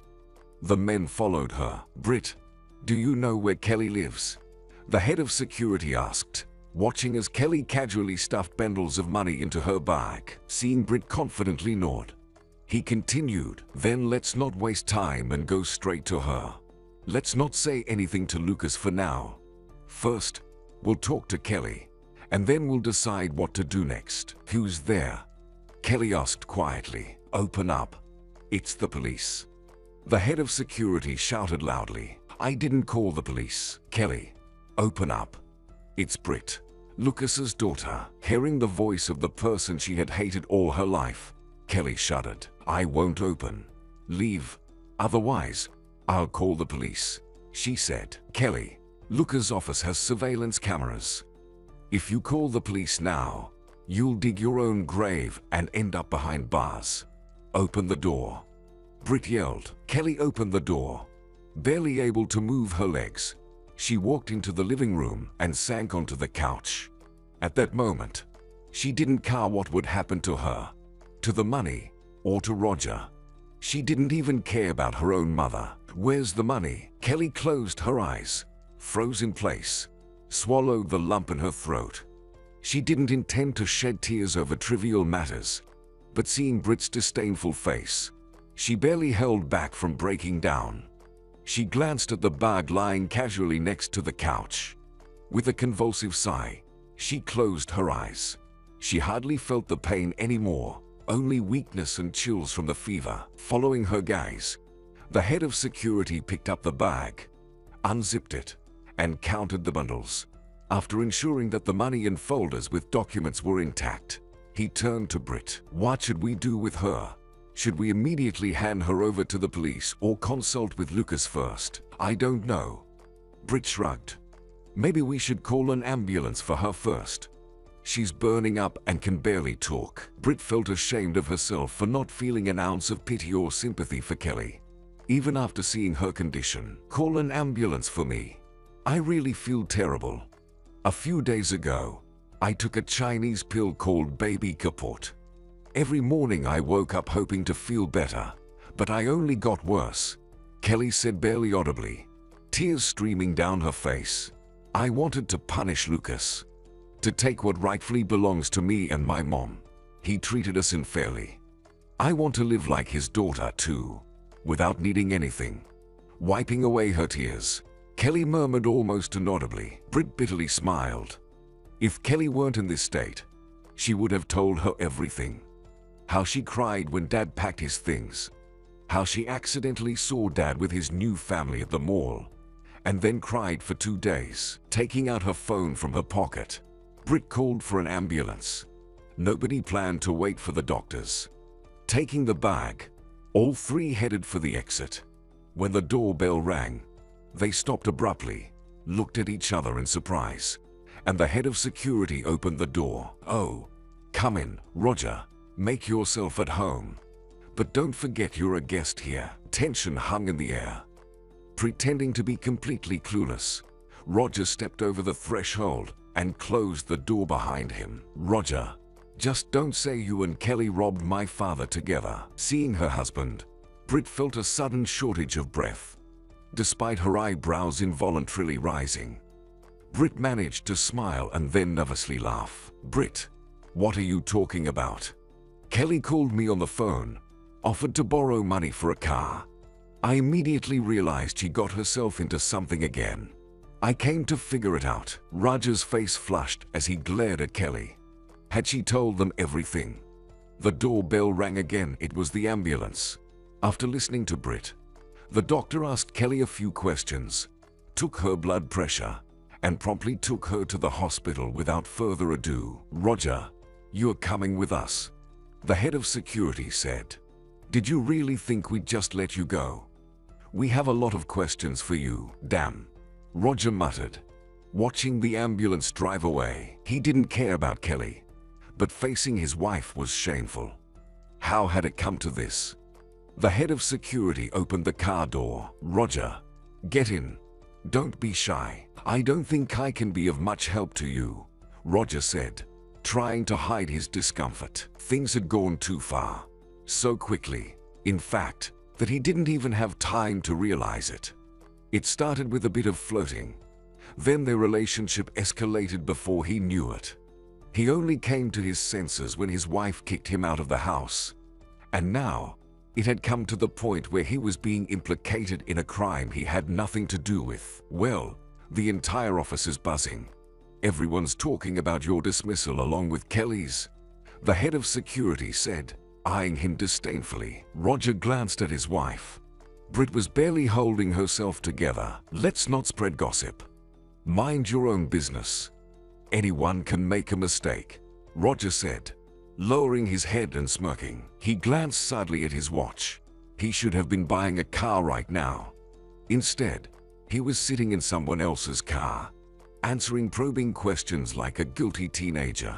All right, let's get to the point. Did you know that Kelly opened the safe in Lucas's apartment and stole all the cash, along with a couple of folders containing important documents? Of course not. She called me yesterday, asking to be taken to the doctor. She started crying, saying she felt terrible. I told her I didn't have a car and to call a taxi. Roger paused.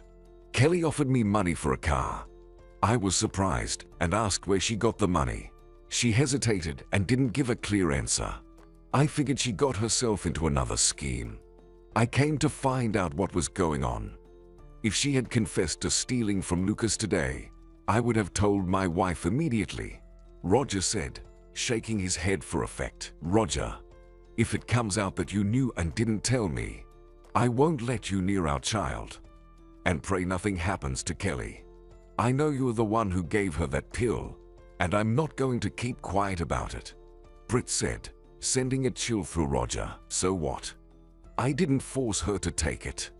I have a witness. Her classmate saw her take it herself. I offered to take her to the doctor and cover all the costs, but she refused. Now she has to deal with the consequences. I don't care about her health. It was time to wrap up the conversation. Roger had informed his boss that he'd be a bit late after lunch, but he didn't want to abuse that trust. If you have no more questions, I'm leaving. My lunch break ended a while ago. If I get fired, who will feed my family? He said, looking at Britt again. Go, Roger. But remember that Kelly won't get away with it this time. As soon as Lucas recovers, he'll file a police report. I don't care. If she goes to jail, I won't be upset at all, Roger grumbled, opening the door and stepping out of the car. The last thing Kelly remembered was talking to the doctor. The man in the white coat was asking questions, and she could barely respond. Then there was a blank in her memory. She felt like she had fainted or slipped into a deep sleep. Kelly opened her eyes. She involuntarily listened to a conversation. Her roommate was whispering to a nurse in a white coat, sighing after every sentence. It's such a pity. She's so young. Wasn't there anything that could be done? Who needs a woman who can never be a mother again? She was brought in with septic shock and severe bleeding. Her hemoglobin was almost 0. She should be thankful we managed to save her. If we hadn't removed her uterus, she wouldn't have lasted another day, the nurse replied quietly. The woman on the neighboring bed covered her mouth with her hand and shook her head. Kelly immediately realized she was in a hospital room and that the women were talking about her. Images flashed through her mind, the paramedics entering the apartment, the head of security counting the money, and then threatening to have her imprisoned. Roger had arrived at the worst possible moment, glaring at her as if he wanted to kill her, and she didn't have the strength to say a word in her defense. The women were so engrossed in their conversation that they didn't notice Kelly had regained consciousness. She moved one hand, then the other, and tried to roll onto her side, but couldn't. The nurse turned her head. You're awake. How are you feeling? Any nausea? Headache? Never better, Kelly retorted sarcastically and turned away. Now she clearly understood that she had lost not only the money but also the chance to be a mother. Britt, I think we shouldn't upset Lucas. It's your decision, of course, but I feel like this news could push him to a second heart attack. said the head of security. I think so too. Although I really want to tell him. They needed to figure out what role Roger played in this whole mess. He was trying to keep his composure, but it was obvious he was very nervous. For some reason, Britt was absolutely sure that even if he wasn't at the scene of the crime, Roger was aware of everything and didn't just happen to show up at Kelly's apartment. What do you think about your husband? Is he guilty? Or was he really just there by chance? Asked Lucas's deputy. I'm sure he knew. She had decided to limit contact with Roger as much as possible the moment she saw him on Kelly's doorstep. Britt, would you like us to scare him a bit? Asked the head of security. There's no need. The only thing I want to ask you, Britt sighed heavily, is to talk to him and make sure he doesn't drag out the divorce. The sooner I divorce him, the better. Don't worry about that. We'll take care of it. Britt counted the days until her divorce. Roger, like a loyal dog, was practically camped outside her house every day, using emotional blackmail, emphasizing how no one could replace a child's real father. The news that the divorce hearing had been moved up by 5 days hit him hard. The hearing was scheduled for 9 a.m. The day before, Lucas's deputy had a talk with Roger. Roger disliked him immediately. He silently endured all his threats. Not only had this man brazenly intruded into his business, but he also hinted that there were witnesses who could testify that the prices for medical center equipment had been inflated and that the difference had ended up in Roger's pocket. Roger had no choice but to agree not to delay the process. On the day of the divorce, Britt meticulously prepared her appearance. She bought a new olive-colored classic suit for the occasion. The fitted blazer and knee-length skirt gave her an elegant look. She straightened her hair, and to drive Roger crazy and show him what he had lost, she wore high heels. Roger was waiting for Britt outside the cot house. The night before, he had bombarded her with messages, asking her not to rush and to reconsider. Britt, maybe we can postpone the hearing for another month, he said quietly, blocking her way. I see no point.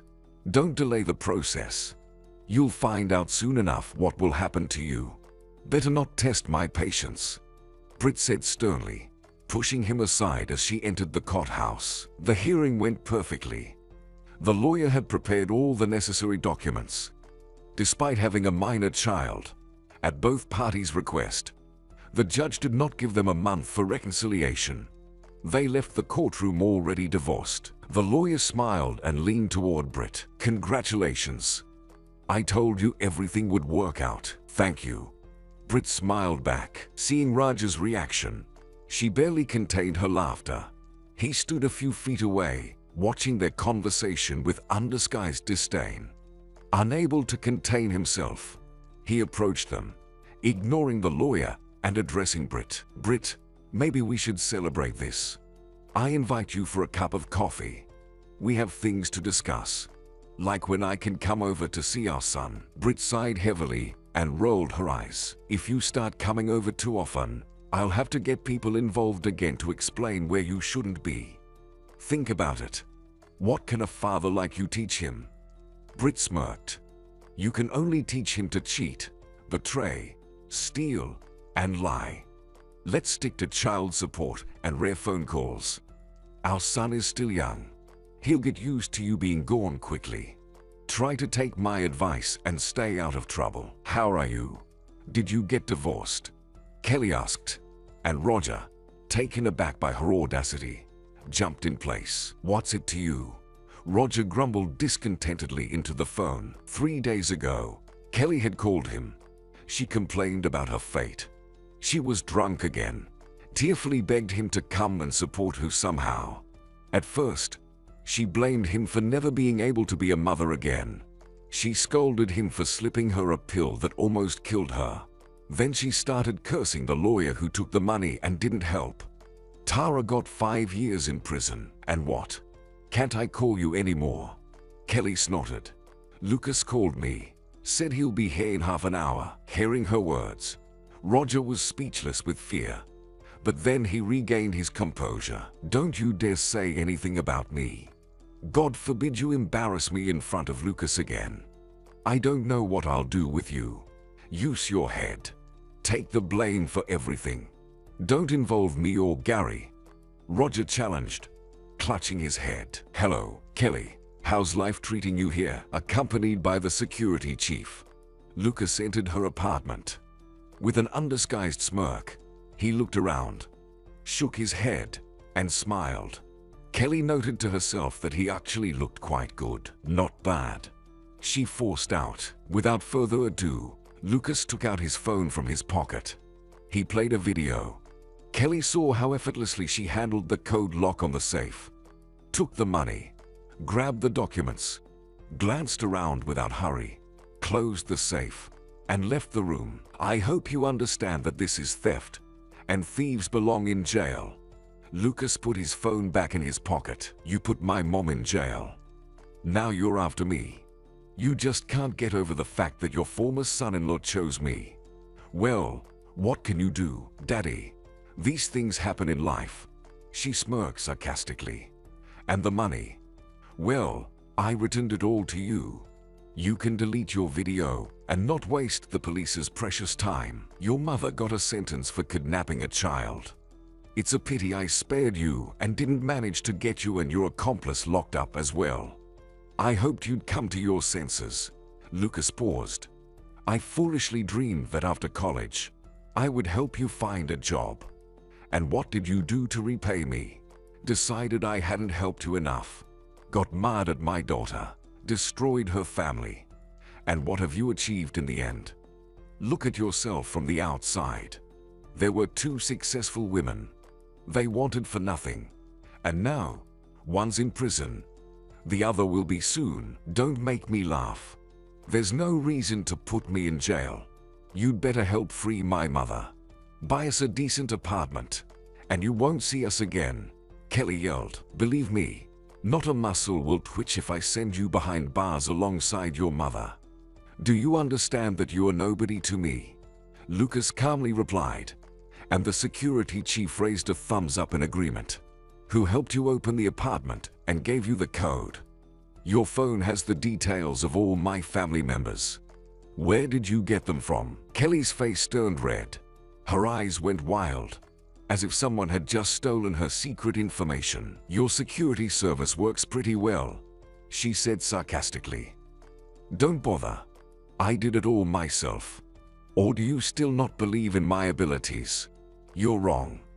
I can still do a lot. When you're in jail, you can show off your abilities there. There are plenty of people like you. Kelly had seen Lucas in a bad mood many times before. During those moments, her mother tried to avoid him.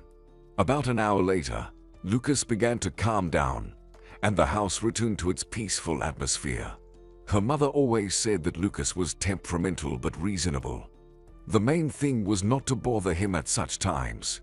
When Kelly stirred up a scandal in the family, that's what it was calculated for. But apparently, Lucas's character had changed a lot recently.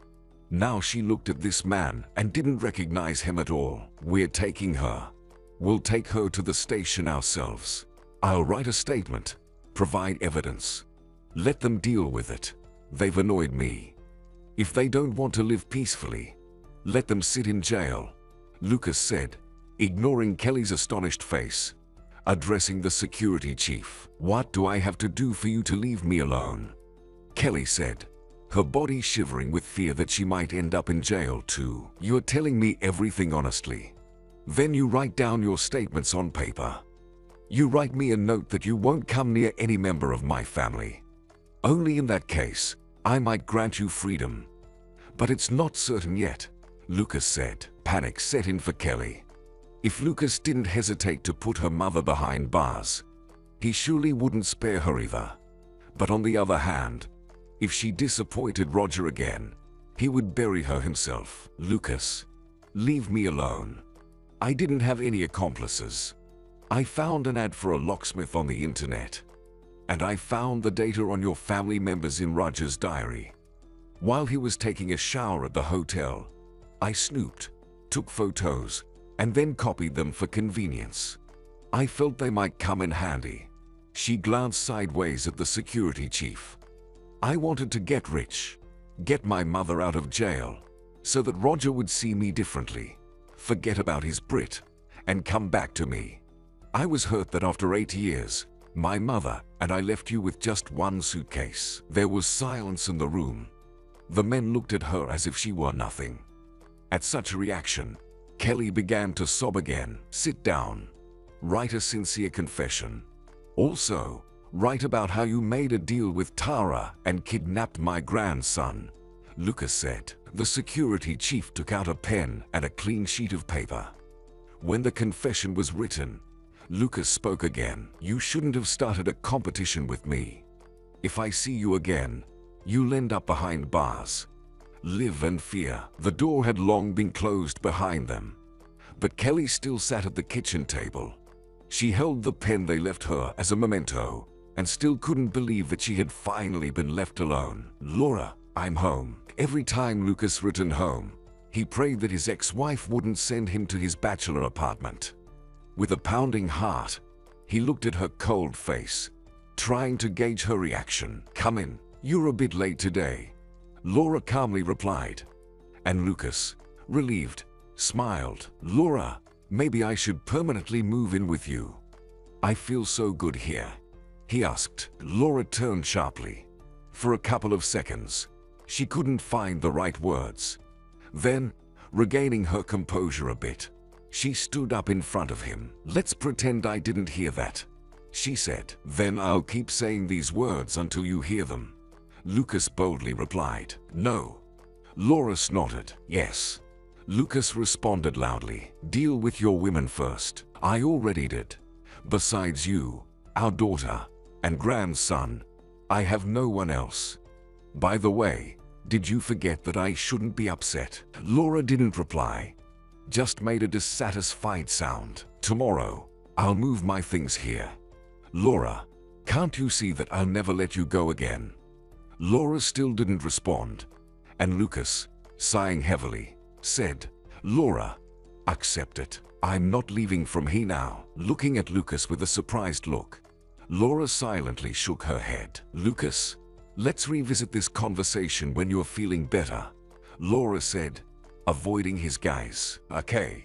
But promise we'll definitely come back to it." "Okay. I promise." The next day, Laura left for work in the morning. Today, Lucas decided to surprise her and cook dinner. He took the chicken out of the fridge and marinated it.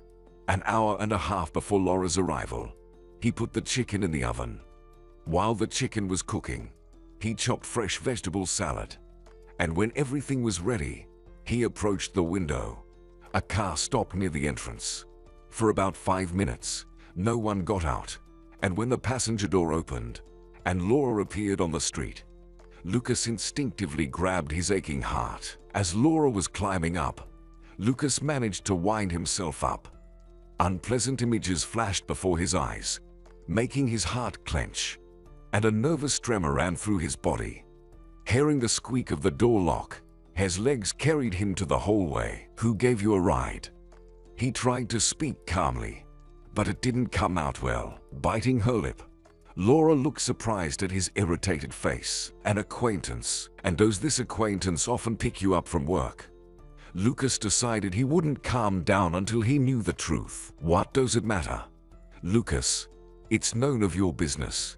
Did you think I just sat and waited for you for 8 years?" In her mind, she cursed herself for not being able to hold back. She wanted Lucas to recover first, and then find out that she had recently started seeing someone. It would soon be a year since she met Sean through a colleague at work. Sean was a widower. 3 years ago, his wife died from an incurable illness. "Laura, I won't allow you to see anyone else. Don't even think about it. I've had enough. I lost you once already. I won't make such a mistake again. Starting tomorrow, I'll be the one to take you to and from work." "Lucas, you shouldn't worry. Let's not fight. Each of us has our own personal life. You react so sharply to everything, as if you've spent 8 years in a monastery." When the initial emotion subsided, Lucas silently worked into the kitchen and pulled the chicken out of the oven. His mood was practically at rock bottom. The image of Laura stepping out of the car with a happy face still lingered in his mind. "I understand everything. I just don't want to lose you anymore. Yes, I'm guilty. But believe me, there hasn't been a single day when I haven't regretted what I've done. You saw for yourself that I ran to you at the first call. I never refused anything. And I always didn't care that Tara didn't like it. For me, you, Britt, and our grandson were always a priority. Lucas, let's change the subject. I don't want you to get all worked up and have another heart attack," Laura suggested. Lucas grunted unhappily. It was clear to the naked eye that he was worried. He slammed the chicken on the table with such force that Laura flinched. "Let him stew for a bit. Anyway, she'll do as she sees fit." She liked Sean. He was calm, thoughtful, an interesting conversationalist. They went to the theater together. They often talked on the phone and simply went for walks in the evenings. Though, because of Lucas, they had to temporarily cancel their meetings. Time hadn't changed anything in Roger's life. Britt didn't even want to talk to him on the phone. On the rare occasions when he visited his son, she spoke to him with disdain, showing her indifference with every gesture. But yesterday was particularly frustrating. He showed up unannounced, only to find out that Zach had been staying with his grandparents for 2 days. And to top it off, Lucas's deputy, Jared, was there. They didn't let Roger in past the threshold, but he managed to notice fruits and wine on the table. The whole apartment smelled of Britt's signature dish, baked meat with vegetables wrapped in foil. It immediately brought back memories of the good old days when his wife often arranged romantic dinners at home. Fuming, he headed straight to Kelly's place. She had called him yesterday, inviting him over. She mentioned starting work on Monday, getting a job as a cashier at the supermarket. On his way, he stopped by the store, grabbed a bottle of vodka and some cheese. Yeah, not much time had passed, but his life had changed drastically. Now all that was left was reminiscing about his calm, steady life. It was hard to sigh and regret not being able to resist temptation. "Oh, look who's come to visit me." Kelly smiled, welcoming Roger into the apartment. "I've been sitting here bored, not knowing what to do. Where's your faithful friend, Gary?" Roger expected to see Gary, as usual, sitting at the kitchen table. So his surprise was evident when he didn't see him. He left town, maybe for good. His friend offered him a job at his company. He'll work for a couple of months, and if he likes it, he'll sell his apartment and everything. Kelly shrugged. "I'll practically be all alone. All my hope is on you. I hope you won't abandon me." Roger didn't say anything in response. "Roger, I wanted to talk to you seriously. Move in with me. Why pay for a rental apartment? Let's renovate and live together.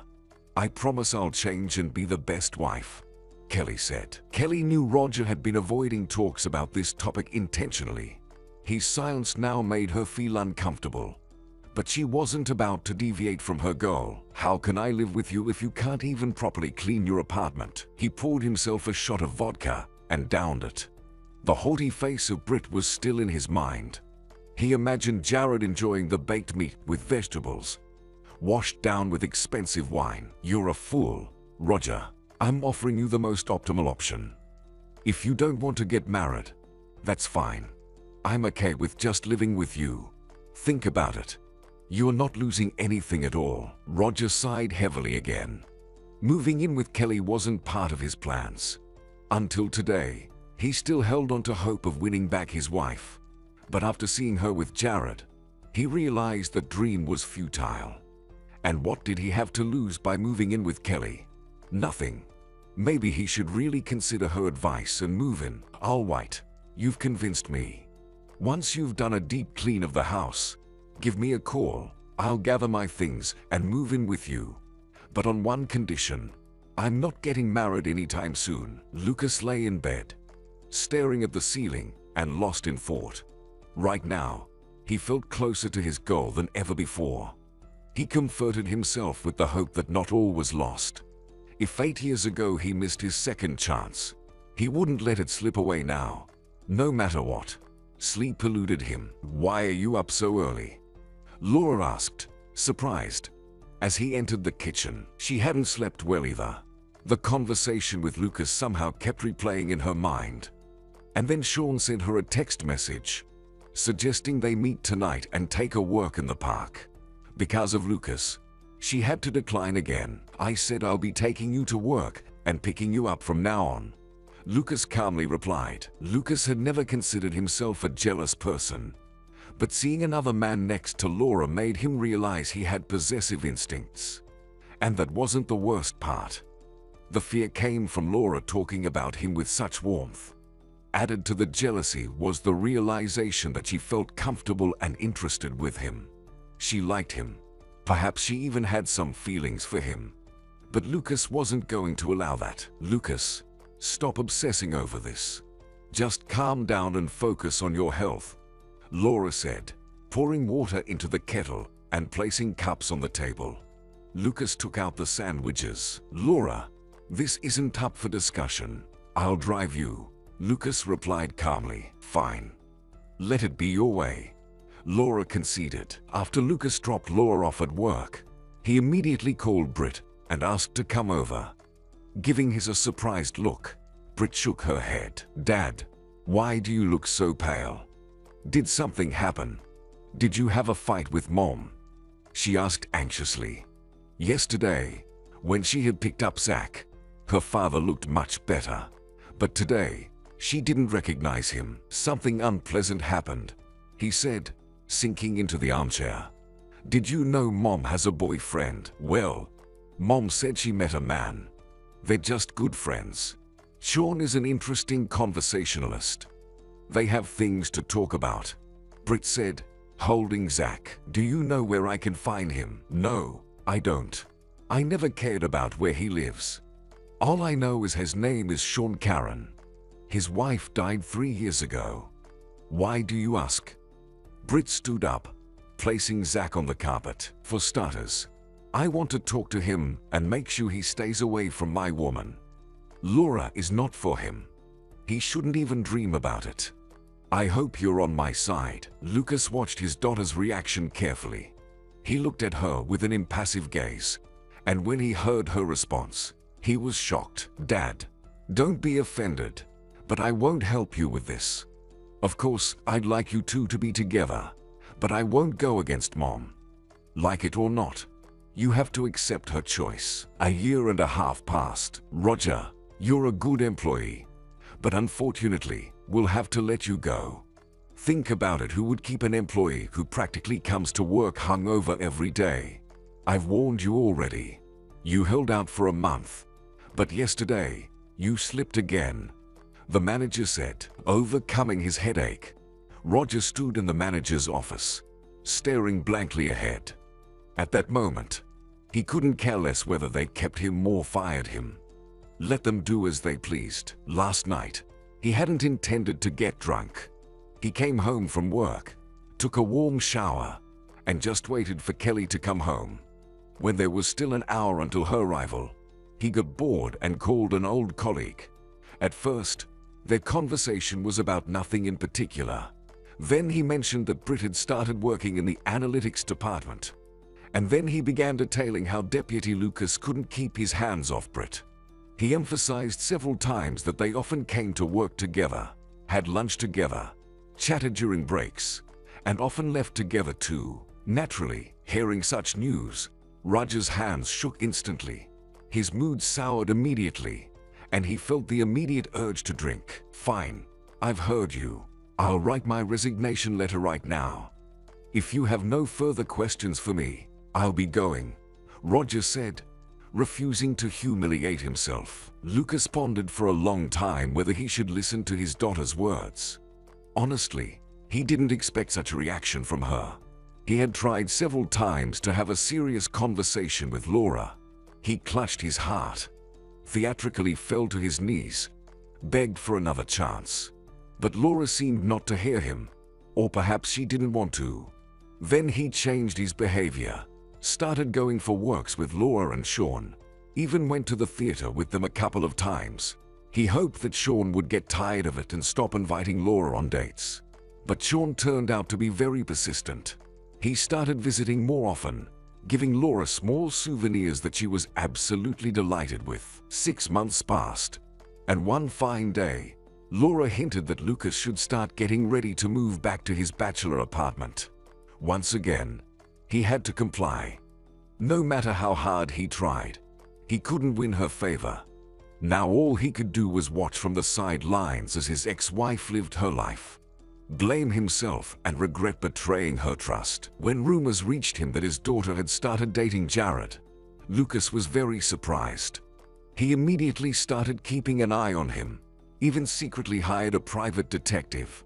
After Tara and Kelly, he looked at everyone who approached his daughter with suspicion. He constantly searched for some catch in every person. However, Jared turned out to be not only a good deputy, but also a decent person. Jared's wife had cheated on him and left to live abroad with her boss. She left him only a short note and asked him to sign divorce papers.